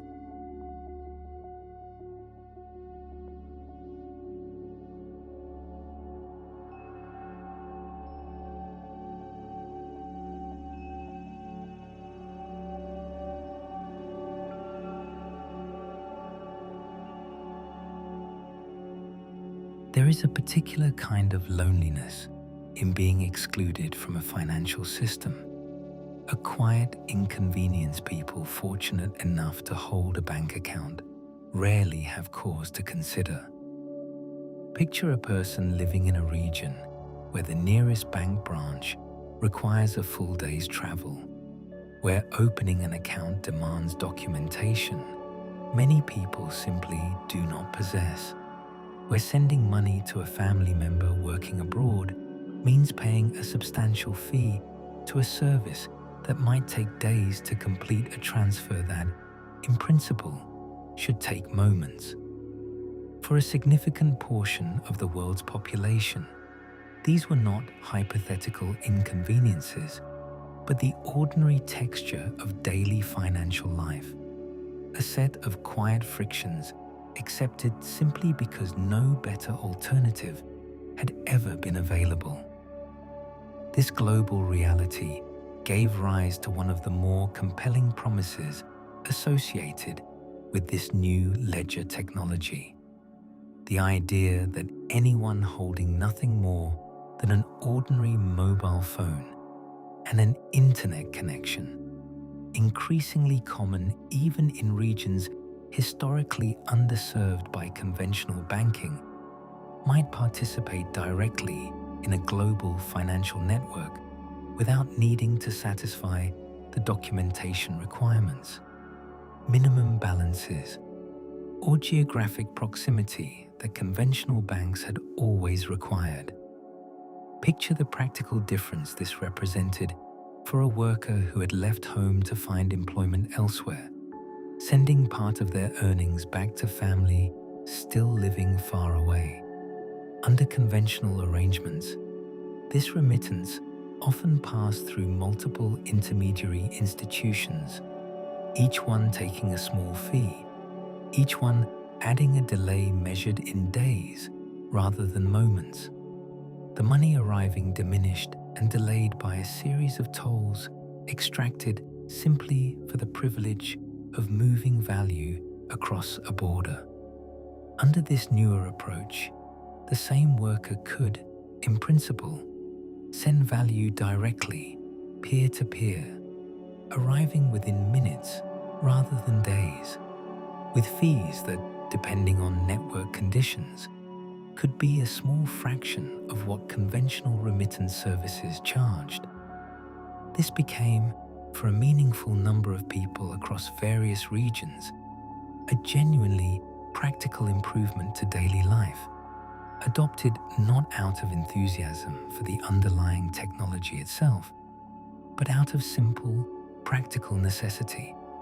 The same way any useful tool gets adopted once it demonstrably solves a real, persistent problem, better than the available alternatives.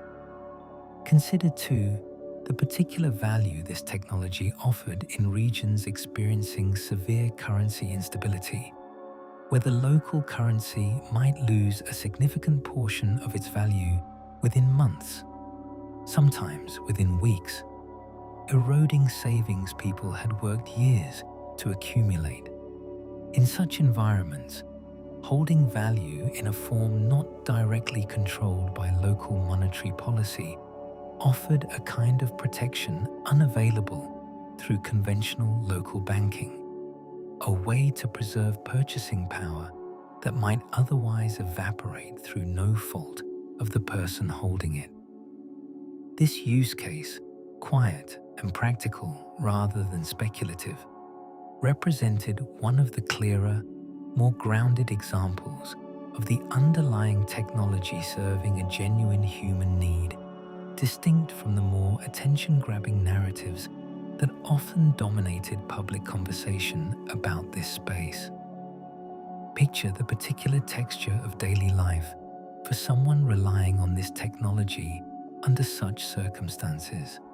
checking a modest balance on a mobile phone screen each morning, watching numbers that, unlike the local currency in their pocket, held roughly the same purchasing power today as the week before. There was nothing glamorous in this ritual.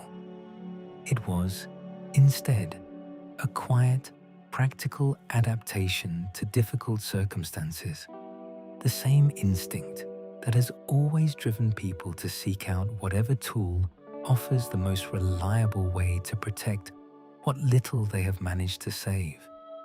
Whether that tool takes the form of gold coins buried beneath a floorboard, foreign currency exchanged on an informal street market, or a string of cryptographic characters stored securely on a modest mobile device. None of this global adoption happened without genuine friction and setback. Internet connectivity remained unreliable or absent in many regions that stood to benefit most, creating a frustrating paradox where the people who might gain the most from an alternative financial system were often the least equipped, in practical terms, to access it. Regulatory responses varied enormously from one region to another, some governments cautiously permissive, others openly hostile, viewing this technology as a threat to their own monetary sovereignty and moving quickly to restrict its use. Education remained a persistent obstacle too, since meaningful participation required at least a basic understanding of concepts, private keys, seed phrases, network fees, that had no obvious analog in conventional financial experience. A learning curve that proved genuinely difficult for many newcomers, regardless of location.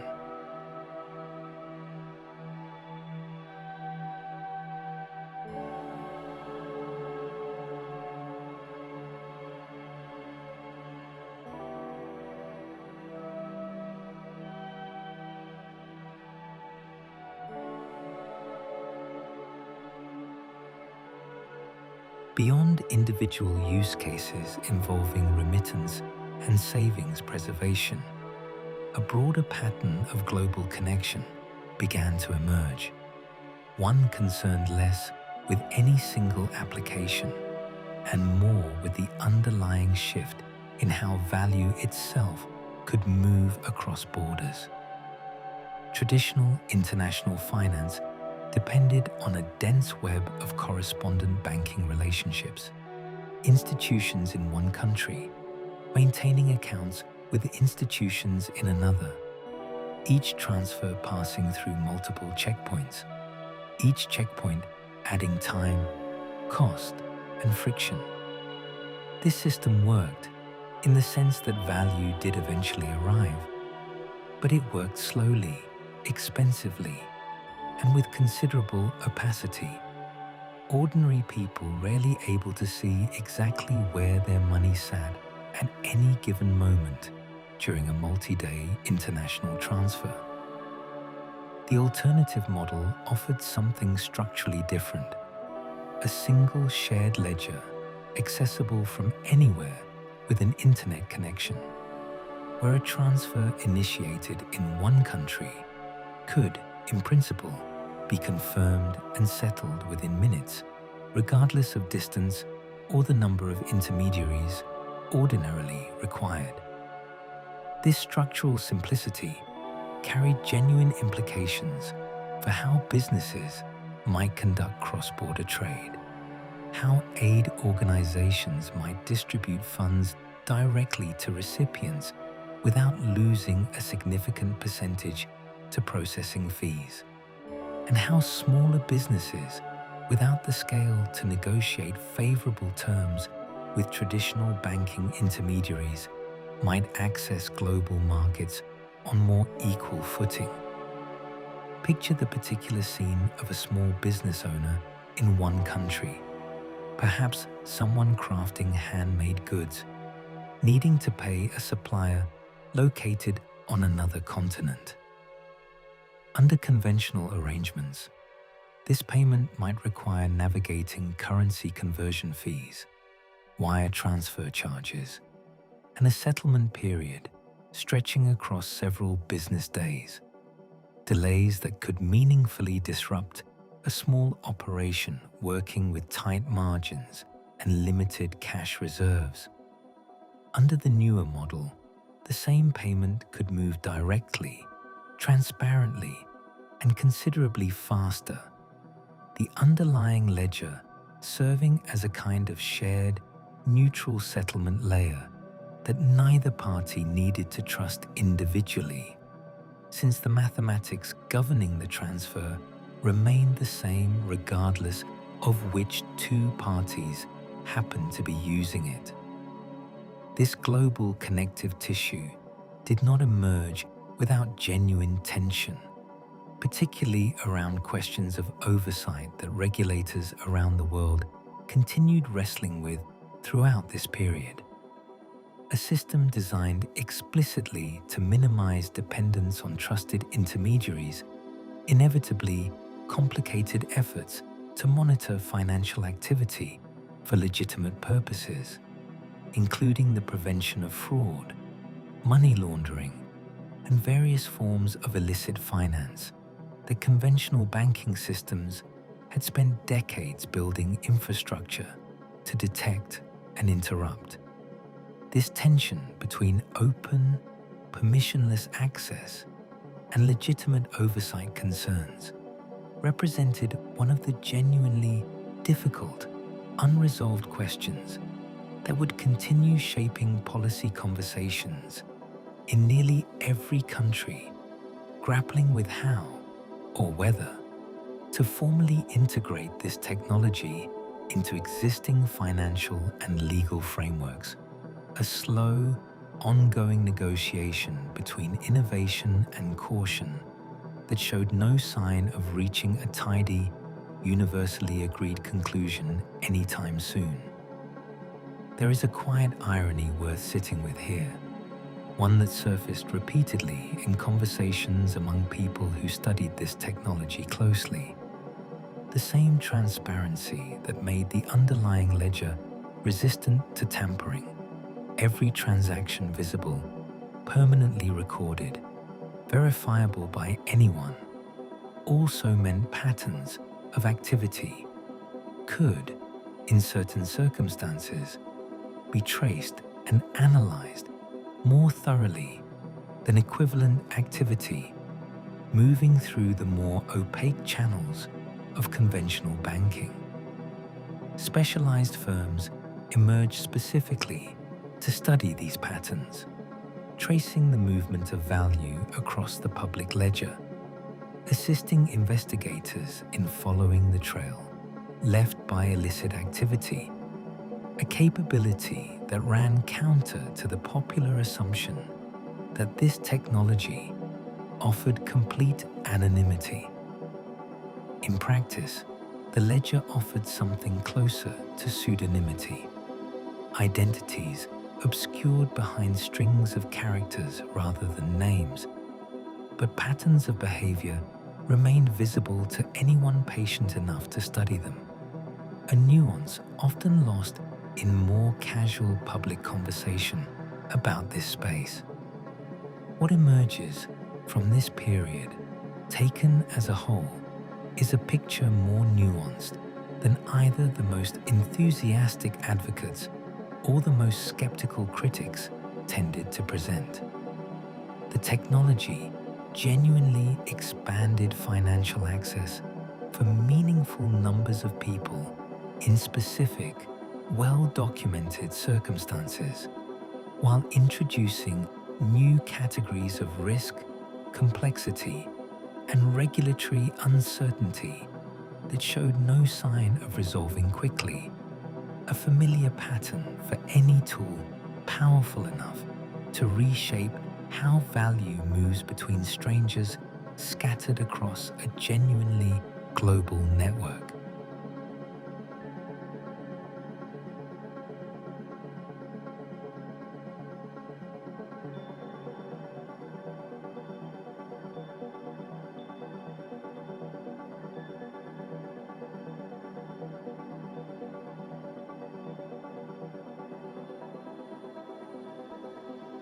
beyond the technical mechanics and the practical applications, there is a quieter, more philosophical dimension to this story worth sitting with slowly. What does it actually mean for a group of strangers scattered across a planet, sharing no common government, no common language, no common cultural tradition, to nonetheless agree collectively on a single, shared version of the truth? This question extends well beyond ledgers and transactions. It touches something closer to the ancient philosophical problem of how any group of people ever comes to trust a shared reality at all, a problem that predates computers entirely, stretching back to the earliest human societies that first needed some way to settle disputes about who owned what, who promised what, and who could be believed. Traditional answers to this problem have always relied on some kind of authority positioned above the individuals in dispute. A king, a court, a government, a central bank, an institution whose word carried weight precisely because enough people had agreed, implicitly or explicitly, to treat that institution's pronouncements as final.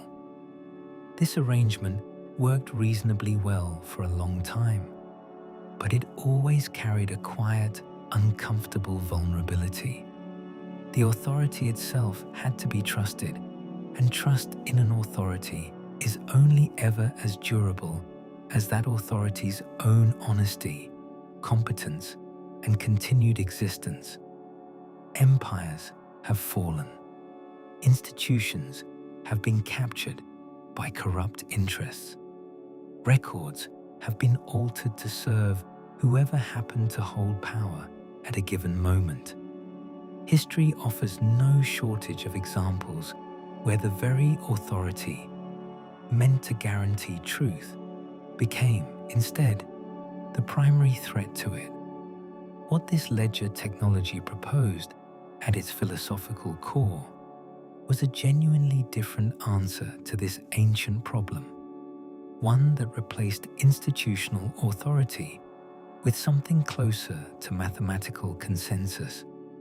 Instead of asking people to trust a king or a bank, the system asked people to trust a process, a set of rules published openly, verifiable by anyone with sufficient technical knowledge and patience to check the work themselves. Trust no longer needs to be extended toward a person or institution whose future behavior cannot be fully predicted. It can instead be extended toward a mathematical process whose behavior is, by design, fixed and predictable, indifferent to persuasion, incapable of being bribed, coerced, or quietly corrupted behind closed doors in ways ordinary participants would have no way of detecting. There is something genuinely radical embedded within this shift. Even though the language used to describe it, rules, verification, consensus, sounds almost bureaucratically dry, it represents an attempt to build a form of collective agreement that does not depend on any single point of failure, human or institutional.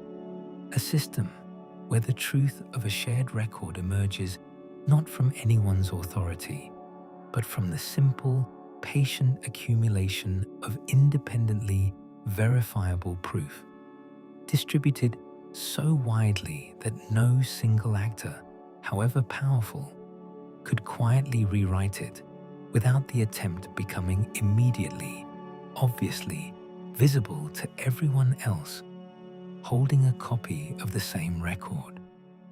Consider how strange this idea would have sounded to earlier generations, accustomed to a world where truth about ownership, debt, and agreement always required some human institution standing behind it, willing to vouch for its accuracy and, if necessary, enforce it through legal consequence.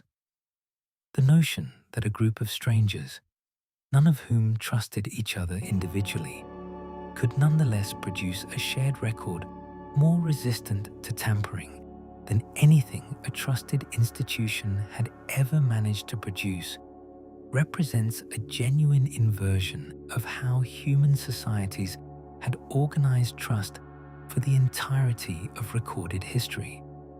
It did not eliminate the need for trust altogether, since participants still needed to trust that the underlying mathematics had been correctly designed and implemented, but it relocated that trust away from fallible, persuadable human institutions and toward something closer to natural law, rules that behave consistently, regardless of who is observing them or what they might prefer the outcome to be. Picture the quiet philosophical satisfaction some early participants in this community described feeling, watching a transaction confirm on the shared ledger, knowing that confirmation depended on nothing more than the honest operation of a process anyone could inspect, rather than the goodwill of a distant institution they had never met and had no real way to hold accountable. This satisfaction was not merely aesthetic. It reflected something closer to a practical relief, the relief of no longer needing to wonder whether an institution might, at some future point, act against one's interests for reasons entirely outside one's control, a wondering that had shadowed financial life for as long as financial institutions themselves had existed.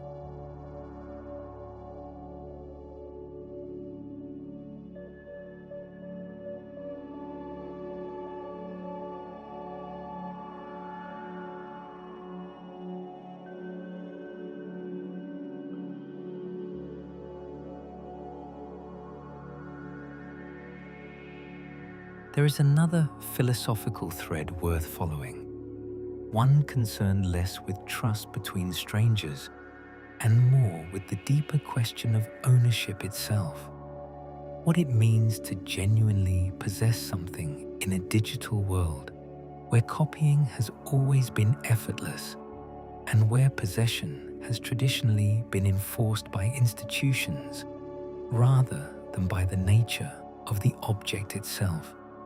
Before this technology existed, digital ownership was always, in a sense, a polite fiction, maintained by agreement and enforced by law, rather than by any inherent property of the digital object in question.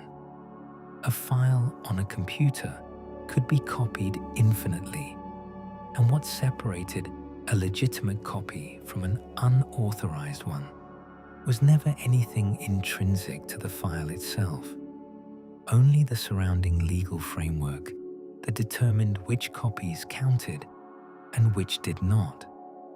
This new technology introduced something genuinely novel into the digital realm, scarcity that did not depend on institutional enforcement, verified instead through mathematics distributed across a network no single party controlled. A unit of value recorded on this shared ledger could not be copied the way a photograph could be copied, not because copying the underlying data was technically difficult, but because the network as a whole would simply refuse to recognize a duplicate as valid. The same verification process that confirmed legitimate transactions also rejecting illegitimate ones automatically, without requiring any human institution to intervene and adjudicate the dispute afterward.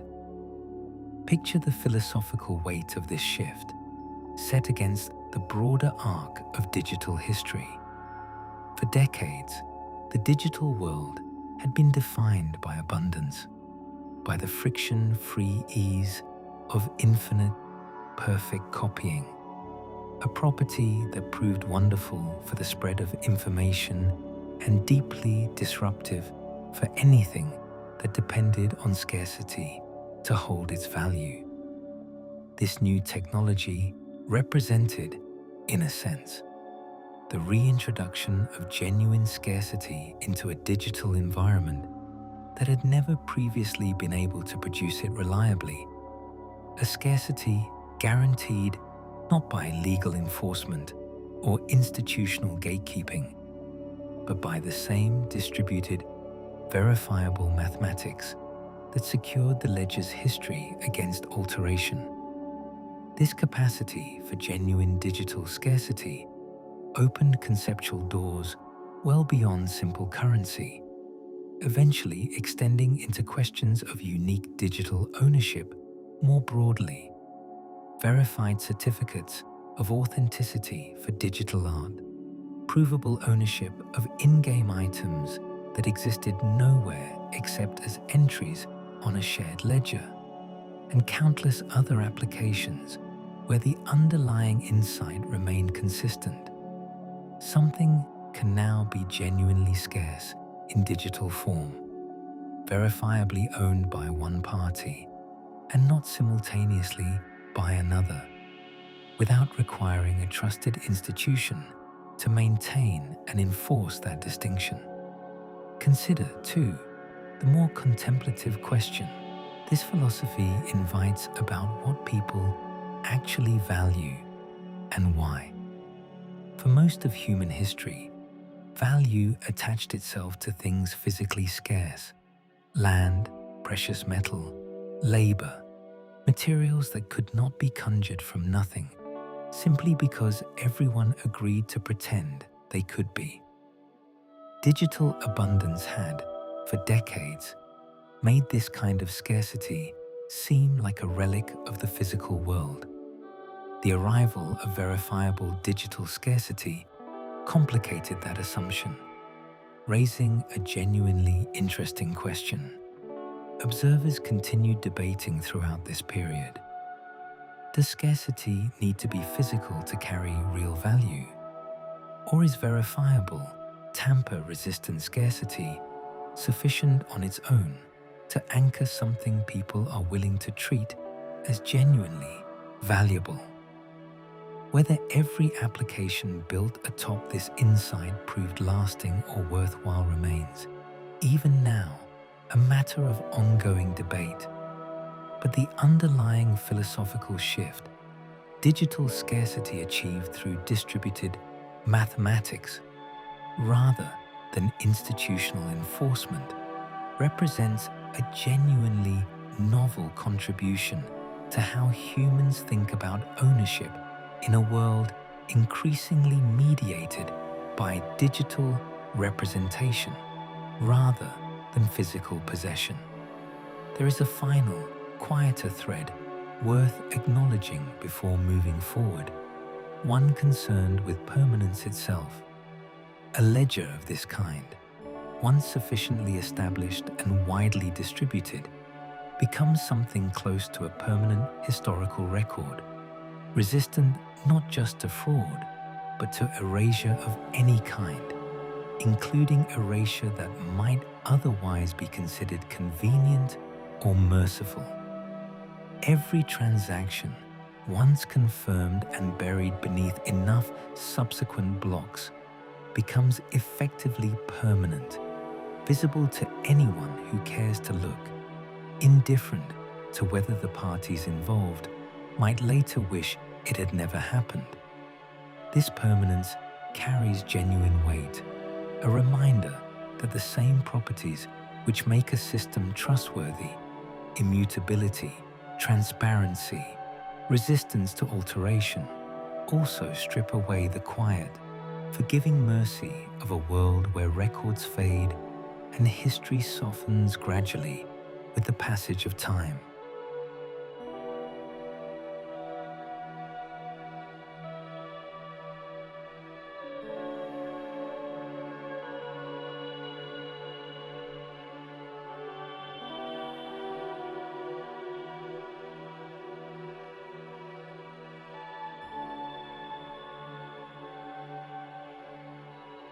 Looking forward, from where this story currently stands, requires a certain kind of intellectual humility, the same humility any careful observer should bring to predicting the future of a technology still actively evolving, still working through unresolved tensions, still finding its footing in a wider world that has not yet fully decided how to accommodate it.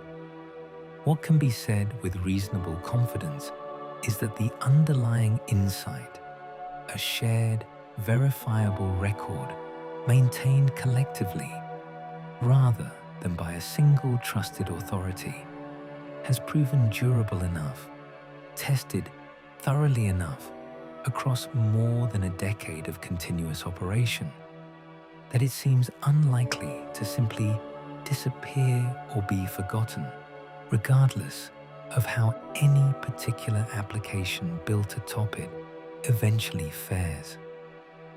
Consider the direction of ongoing technical effort within this space, much of it aimed at addressing limitations that became apparent only once the technology moved beyond small-scale experimentation into genuine, sustained use by large numbers of people simultaneously.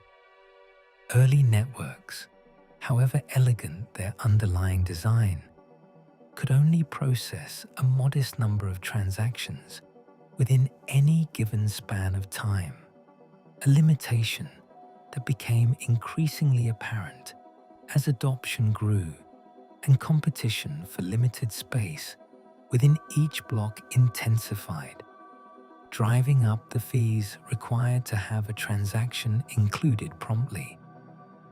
This scaling challenge occupied enormous attention throughout this period, with researchers and engineers proposing and testing numerous approaches, some involving adjustments to the base ledger itself, others involving entirely separate layers built on top of the original network, designed to handle the bulk of everyday transactions swiftly and cheaply, while periodically settling their combined results back onto the more secure, more deliberate base layer beneath them.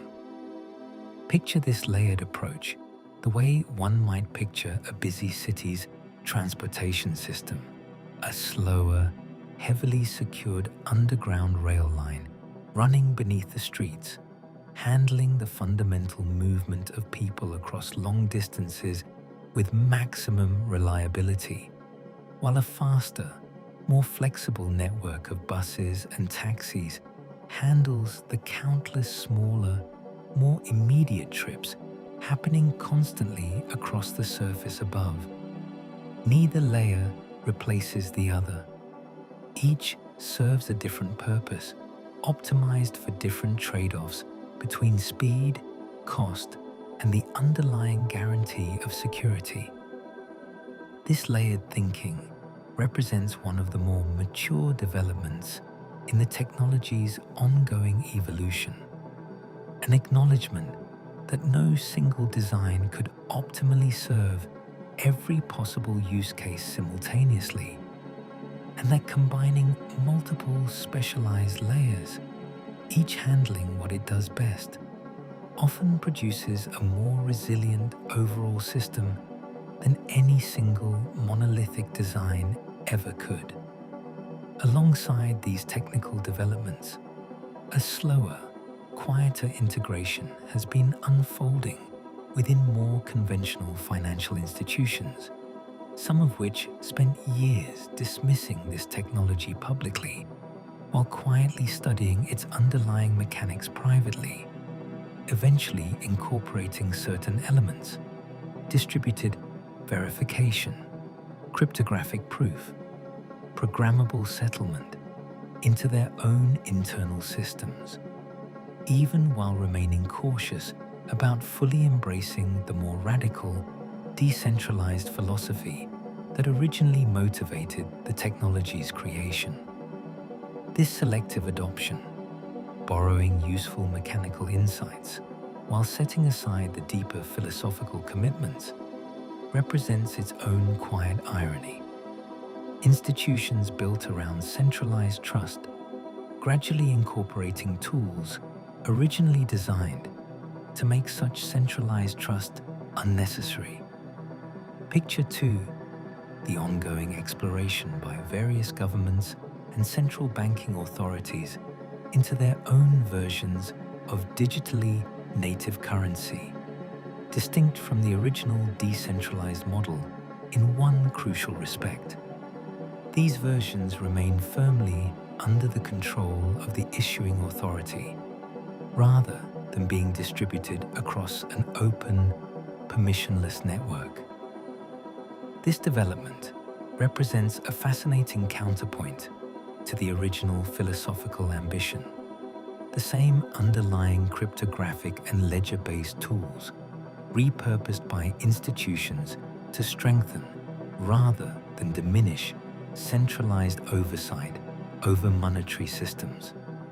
Whether these institutional variants ultimately coexist peacefully alongside the more decentralized original model, compete directly against it, or gradually absorb and replace the use cases that originally motivated its creation, remains one of the more genuinely uncertain threads in this ongoing story, with reasonable, well-informed observers currently disagreeing about which outcome seems most likely.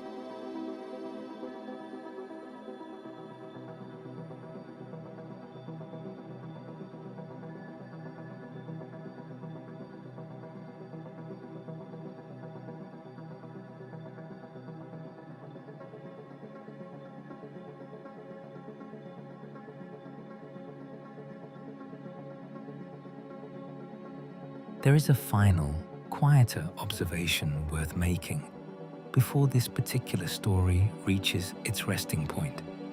One concerned less with technical roadmaps and more with the simple passage of time and what it tends to reveal about any technology once the initial excitement and the initial skepticism have both had a chance to settle.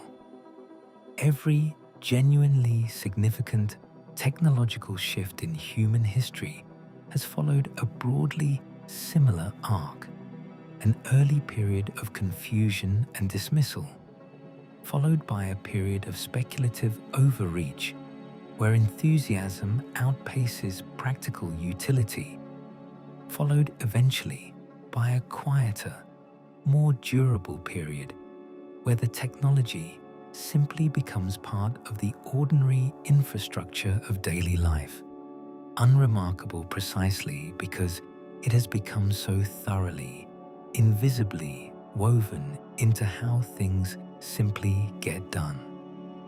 Consider how thoroughly earlier transformative technologies eventually receded into the unremarkable background of ordinary existence. Electricity once represented a genuinely startling, almost frightening novelty, discussed with the same mixture of wonder and suspicion that has often accompanied conversations about this ledger technology. Today, electricity is invisible in the most literal sense, present in every wall and every device, considered only when it briefly fails. The internet itself followed a remarkably similar arc, greeted initially with skepticism about its practical value, then swept up in a period of speculative excess that produced both genuine innovation and considerable waste, before eventually settling into something so thoroughly embedded in daily life that entire generations have now grown up unable to imagine a world organized any other way. Whether this particular ledger technology follows precisely the same arc remains, of course, an open question, one this account cannot answer with any real certainty, since certainty about unfolding history is rarely available to those still living through it. What can be observed with somewhat more confidence is that the underlying problem this technology set out to solve, how strangers might agree on a shared truth without depending on a single, potentially fallible authority, remains a genuinely important problem, one unlikely to become less relevant as more of human activity continues migrating into digital spaces that increasingly span borders, languages, and institutions never designed to coordinate smoothly with one another. There is a quiet lesson embedded in this entire account, one that extends beyond the specific mechanics of ledgers and cryptography into something closer to a general observation about how meaningful change tends to actually happen. It rarely arrives as a single dramatic moment. However much later, retellings might compress the story into one. It arrives instead through the patient, cumulative labor of people working on narrow, unglamorous pieces of a much larger puzzle. Most of them never fully aware of how their individual contribution would eventually fit into something larger. Many of them working without recognition, without certainty, their efforts would ever amount to anything durable. The researcher solving a time-stamping problem for reasons entirely unrelated to currency. The engineer refining a peer-to-peer networking protocol for file sharing. The economist studying incentive structures in entirely different contexts. Each contributed a single thread, unaware their thread would eventually be woven into something none of them could have fully anticipated on their own. Picture finally the quiet, patient accumulation that has characterized this entire story from its earliest theoretical beginnings through to this present moment. One careful idea layered atop another.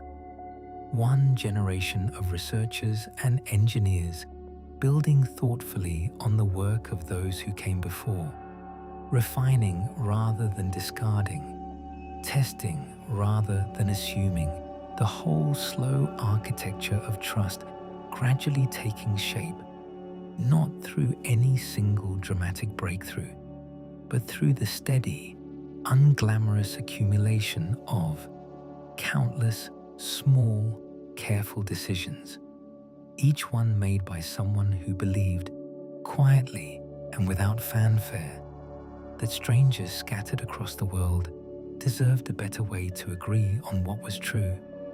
That architecture continues, even now, turning quietly forward, gear meshing against gear, block settling upon block, indifferent to attention, indifferent to speculation, simply continuing, steady and unhurried, the way it has continued since its very first entry was recorded, and the way it seems likely to continue for a good while yet.